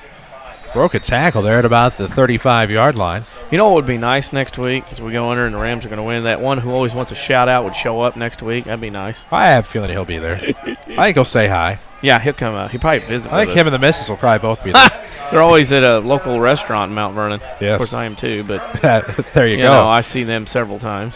2:06 to play in the fourth. Parks looking downfield, but he's tripped up. Actually sacked himself. Yeah, he did. He stepped on the foot of Trevor Schubert. Down he went. Down goes Frazier. And so that'll be with 1:50 to go in the fourth. It'll bring up 3rd and long for the Indians, who trail 26-7. It's just a matter of wrapping this thing up. Ball will be on the 29-yard line. Make it 4th and 18. Sorry about that. It's all right. I followed you. Hopefully the folks at home and on their mobile devices did as well, or in their cars. 90 seconds left to go until the Rams get their first win and improve to 1-1. 26-7 your score. Mascoutah back showing punt. Norrenburns on the punt. Back to return. It'll be the Rams between the hashes at about the 40. The punt will be high overhead, and Knutson will get chased, and that's a wise move by Norrenburns just to give up the safety. So that'll go to 28-7. Norrenburns had a couple of big Rams chasing after. Thought I saw Tyler Knutson maybe. Well, that works. Didn't Now get a look at the Mascoutah other will one. punt, and Mount Vernon will down it a couple of times, and it'll be time to go home. Thought Schubert might have been the other giving chase. Of course, the Rams defense often doesn't get a lot of love on the radio, but of course they've done a great, name by name. Their starters tonight, of course, Doug Gardner was a safety, Fitz was a corner, Tyus a safety, Hester a linebacker, Robert Grider an end, Miller Gray was a corner, Williamson and Heiner were linebackers, Tyler Knutson was a defensive end, with Schubert and Steele as tackles on a Rams defense that has been spectacular tonight. Of course, some subs. Miles Tate's done a wonderful job. Been a great night for the Rams, who lead at 28-7.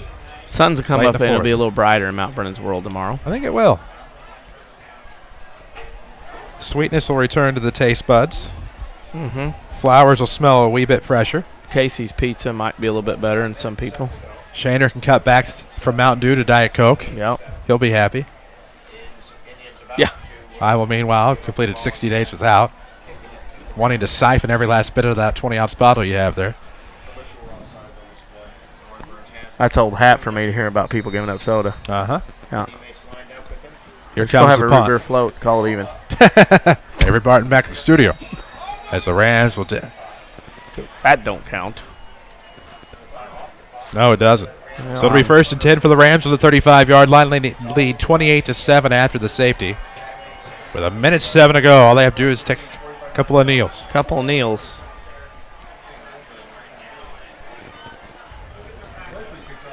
And the backups have come in. You can see a lot of happy people in orange and black on that sideline. It'll be a great interview tomorrow about 8:20 with Coach Jared Shaner on the Saturday Sports Show, followed by what will probably be a happy Johnny Hollis from SVWW. And, of course, always happy our correspondents. Our correspondents, and then we'll have a couple more. I got a couple ideas on a couple of games Tell you tonight. what, our correspondents probably happy. They get to get up a little bit later on Saturdays now. Well, of course, yeah. their mental clock's probably still wired. And I'm sure there's been some arguing back and forth about who gets to pick what. I know I instigated some of that earlier in the week.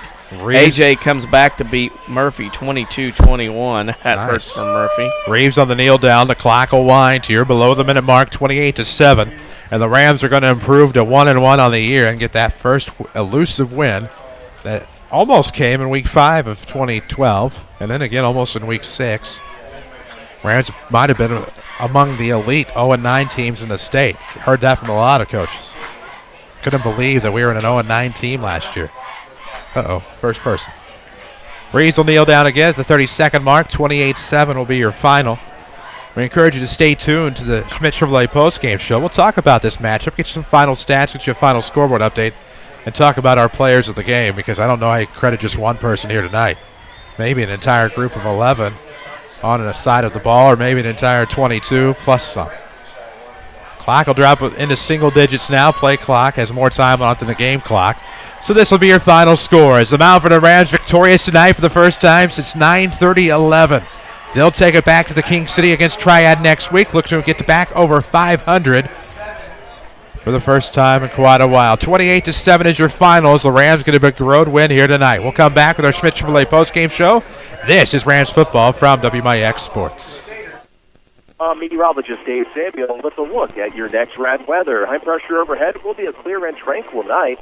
Temperatures dipping to 60 to 64, but we'll really warm things up again tomorrow. A lot of sunshine, pretty humid out there. Again, the high 91 degrees in the afternoon. Tomorrow night, partly cloudy, shower and spots late, low 64. They can't rely on a thunderstorm into Sunday. Otherwise, the heat's the main story. It will be partly sunny, with a high temperature back up to 91 degrees. Next rad weather from WMIX, Mount Vernon, Illinois.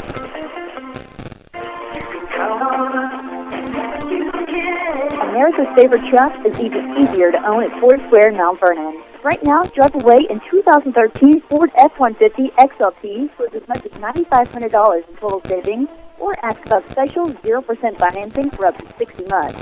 We have regular cabs, super cabs, crew cabs, 4x2s, 4x4s, whatever you need, we will have it in stock or find it just for you. Or if you are in need of something a little more heavy duty, there are a few remaining 2012 F-250s ready to work for the Farm Bureau members with as much as $10,000 off the MSRP with financing through Ford Motor Credit. We even have a 2012 F-350 ready to roll for $10,750 off MSRP. Wow. We have big savings on heavyweight truck champions at Ford Square, 1501 Broadway in Mount Vernon, or see their trucks online at fordsquare.com.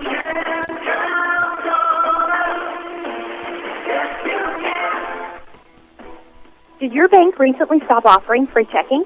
People's National Bank still has free checking with the added convenience of a Visa check card, online banking, bill pay, MoneyPass, and mobile banking. Stop by People's National Bank, located at 413 South 34th Street in Mount Vernon today for details on how to get your free checking account. People's National Bank, serving Southern Illinois since 1909. Member FDIC, non-usage fees may apply. Join the Ridley College Marketplace in celebrating 12 years on the 12th of September with an open house from 4 to 7 p.m. Take advantage of a free range day at Cherry Creek's Driving Range or stop by the Marketplace Fitness Center for a free workout all day. Giveaways include a new Kindle Fire HD, free haircuts at Studio RLC, and more. RLC staff will answer questions about education and training programs available at the Marketplace. Join RLC from 4 to 7 p.m. Tuesday, September 12th at the Ridley College Marketplace on Potomac Boulevard in Mount Vernon. Learn to live healthy, learn to live well, and learn how you can live free from unexpected medical expense with a major medical expense policy from Pekin Insurance and the Page Agency. Health insurance that covers hospital, medical, and surgical expenses offers a wide choice of deductibles and a non-tobacco user discount, too. Rising medical costs don't have to be a problem with a major medical expense policy from Pekin Insurance.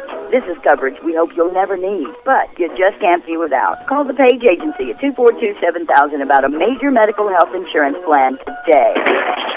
This is Mount Vernon Rams football from WMIX Sports. The Schmidt Chevrolet postgame show starts now. A 12-game losing streak is over. The Mount Vernon Rams beat the Mascoutah Indians tonight 28-7 on the road. This is your Schmidt Chevrolet postgame show. Chris Hugo with Danny Czerwinski alongside on WMIX and WMIXsports.com. Schmidt Chevrolet at 3423 Broadway in Mount Vernon. See all of their inventory, new and pre-owned, online at schmidtchevrolet.com.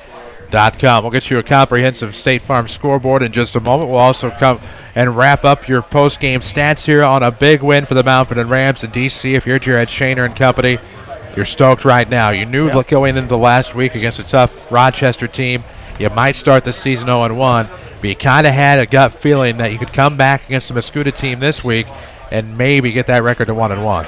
Well, and it feels good because now it gives you confidence that possibly you can get something done the next week, and then the next week, and then the next week. Is we got some people taking pictures of our WMIXsports.com, putting it on Twitter, nice. Even though I'm locked out at Gines. Jay, you know who you are, one of our followers. So it's good to get a win. You feel good. It'll be a shorter ride home than what it is, and it just makes everybody feel that much better. That much better indeed. And, of course, we need to take a quick break. When we come back, we'll come back and probably have our final stats for the night here on your Schmidt Chevrolet postgame show, 3423 Broadway in Mount Vernon. Online at schmidtchevrolet.com. A 12-game losing streak in the books as the Rams win here tonight, 28-7. I have a hunch it may not be the last time this season. We'll take a break. This is Rams football presented by Community First Bank. Friday night lights are back. The best in high school football content is right here at WMIX Sports. Don't miss area coaches and our panel of experts as the Saturday Sports Show revisits the region's most important games. We'll also recap the WMIXSports.com scoreboard, plus talk up other local sports. Look for the Saturday Sports Show after the 8 a.m. news on WMIX 940 and WMIXSports.com, powered by Crossroads Community Hospital. It's more than a hospital. It's what healthcare should be. This is Chase Landers with Landers Collision Center. It's been said that in order to grow, you have to change. Very rarely anymore do insurance companies ask the phrase to go out and get 3 estimates. The new phrase insurance companies are asking is, would you like to take your vehicle to one of our direct repair facilities? This is the way for your insurance company and collision repair center to help relieve the stress you may have from your unfortunate incident. And, as Landers Collision Centers has adapted to this forever-changing industry, we are extremely happy to announce that we are a direct repair facility for over 10 different insurance companies. It's likely that one of them is yours. From dealing with your insurance company, setting you up with a rental vehicle, lifetime warranty on repairs, and of course, Landers free lifetime detailing for qualified customers, Landers Collision Centers literally takes the stress from your incident and turns it back into a shiny new ride for you to enjoy again. Landers is here for you whenever you need it. Big or small, Landers fixes them all. 1-888-LANDERS. That's 1-888-LANDERS. Hi, this is Joe David Cummins, President of Community First Bank. Now is a great time to move your account to Community First Bank. With our new One Account offering the highest interest rate in the market, free checking, and CD specials delivered by people you know and trust, why would you not bank with the market leader in Jefferson County? We offer 5 locations with 7 ATMs and have been serving the Jefferson County market since 1906. Stop in and see why our bank is the fastest growing bank in Jefferson County. Community First Bank. Welcome back to Personal Banking. Member FDIC. Watch the Rams online at WMIXSports.com, powered by Red Lake College. If you watched it online, you saw a 28-7 victory on WMIXSports.com. Welcome back to WMIX Mount Vernon, a free service from Withers Broadcasting. Chris Hugo with Danny Czerwinski alongside. 28-7 is your final as the Rams are 1-1, back to 500 this season. Of course, the stats are going to be very interesting as we take a look at the tail of the tape here tonight with your final stats. Mount Vernon 15 first downs to 8 for Mascoutah, 3 turnovers even for both teams. Mount Vernon only 4 penalties, 23 yards, 6 for 53 for Mascoutah. Rushing was Mall Mount Vernon 125 to 24. Mount Vernon actually threw 119 yards to 88, and the Rams out-totaled Mascoutah in their win tonight, 384 to 110 for a final score of Mount Vernon 28. Mascoutah 7. There you go. That's a look at your final stats tonight on your Schmidt Chevrolet postgame show. Rams football, as always, is presented by Community First Bank of the Heartland. 5 Jefferson County branches. Responsive quality service for all of your accounts. Community First Bank would like to be the first to say, welcome back to Personal Banking.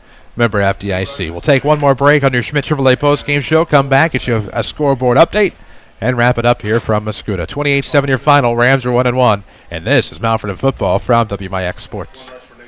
Protect yourself and the ones you love by getting a flu shot at the Medicine Shop Pharmacy. It's the smart and healthy thing to do. Just walk right in. No appointment is necessary, and no prescription from your doctor is required. The shot is no cost to Medicare primary beneficiaries with Part B. Here's pharmacist and pharmacy owner Eric Black. We have a seasonal flu shot event, which is not just one day, but usually 4 or 5 days that we schedule nurses to come in and give shots. I can also give shots to anybody who can't make those specific days, for example. The Medicine Shop is also offering flu shot clinics. Here are the dates. Get your flu vaccine between 9 a.m. and 6 p.m. on Tuesday, September 24th, and Thursday, October 3rd, Monday, October 7th, and Tuesday, October 8th. If you're homebound, every effort will be made to schedule a home visit. Call us if you require the service. The Medicine Shop Pharmacy, 2339 Broadway in Mount Vernon, or call 618-242-8776. Jim. Bad credit, no problem. Auto Mart of Salem is here to help. Auto Mart of Salem is your local shop here, pay here headquarters. Quality cars, vans, SUVs, and trucks in stock now. All credit applications are accepted. Shop here and pay here at Auto Mart of Salem, 1819 West Main, Salem, Illinois. Shop online at automartofsalem.com or call us at 618-548-8611. Rinley College Marketplace in Mount Vernon celebrates 12 years on the 12th of September with an open house from 4 to 7 p.m. Register to win a new Kindle Fire HD, free haircuts from Studio RLC, and much more. College staff will be on hand to answer questions about education and training programs available at the Marketplace. And look for specials at stores like RLC Golf Outlet, Shoe Stop, and Studio RLC. Join us from 4 to 7 p.m. Tuesday, September 12th at the Rinley College Marketplace on Potomac Boulevard in Mount Vernon. Find us on Facebook. This is Rams Football from WMIX Sports. And we welcome you back to Mount Vernon Rams Football, powered by Community First Bank of the Heartland. Schmidt Chevrolet postgame show rolls on. 3423 Broadway in Mount Vernon. Online at schmidtchevrolet.com. Chris Hugo with Danny Czerwinski. Rams win this one 28-7. And, of course, we have just one last scoreboard update to bring you tonight before we stick our full scoreboard online at WMIXsports.com a little bit later in the night. And I think we are one of the first finals. Yeah, Belleville, of course, Mount Vernon wins 28-7. Then you have, as I'm looking through, I'm trying to cheat a little bit here. Altoff was trailing Belleville Westlake 37-12. Koke and Alton no score from that ball game as of yet. Carbondale leads Heron 36-15 late fourth. Carbondale's going to go to 2-0. It was Bethalto beating Centray tonight 17-6. Mattoon leading Marion in the third 37-28. Rochester's up 2 touchdowns on SHG. Collinsville beat Triad, Mount Vernon's opponent next week, 24-14. And Mount Carmel beat Mount Vernon, Indiana 45-3. In the Black Diamond tonight, El Dorado leads Carmi at the end of 3-18-0. CZR, I'm assuming, as I have not heard much lately, beat ET 42-zip. Fairfield over Hamilton County 58-20. And the Red Devils of SVWW get a big win at Johnson City, 33-13. Chester over Vienna Goreville, 47-19. Benton leads Sparta, south of us here in Mascoutah, 27-12. Harrisburg beats DuQuoin, 14-7. Massac County leads Charleston in the fourth, 39-26. Pinckneyville leads West Frankfort late, 26-21. AJ beat Murfreesboro last minutes, 22-21. And Mater Dei beats Nashville, 41-8 in all the games that we worry about here around Southern Illinois. There you go. That's the final State Farm scoreboard update tonight. Tony Wilt, find him in his office, 34th and South Water Tower, or look for him online at TonyWilt.com. You can always find the white State Farm Jeep around town. Of course, we owe you a player of the game tonight here on the Schmidt Chevrolet postgame show on Rams Football, presented by Community First Bank. I think you have to go the entire team.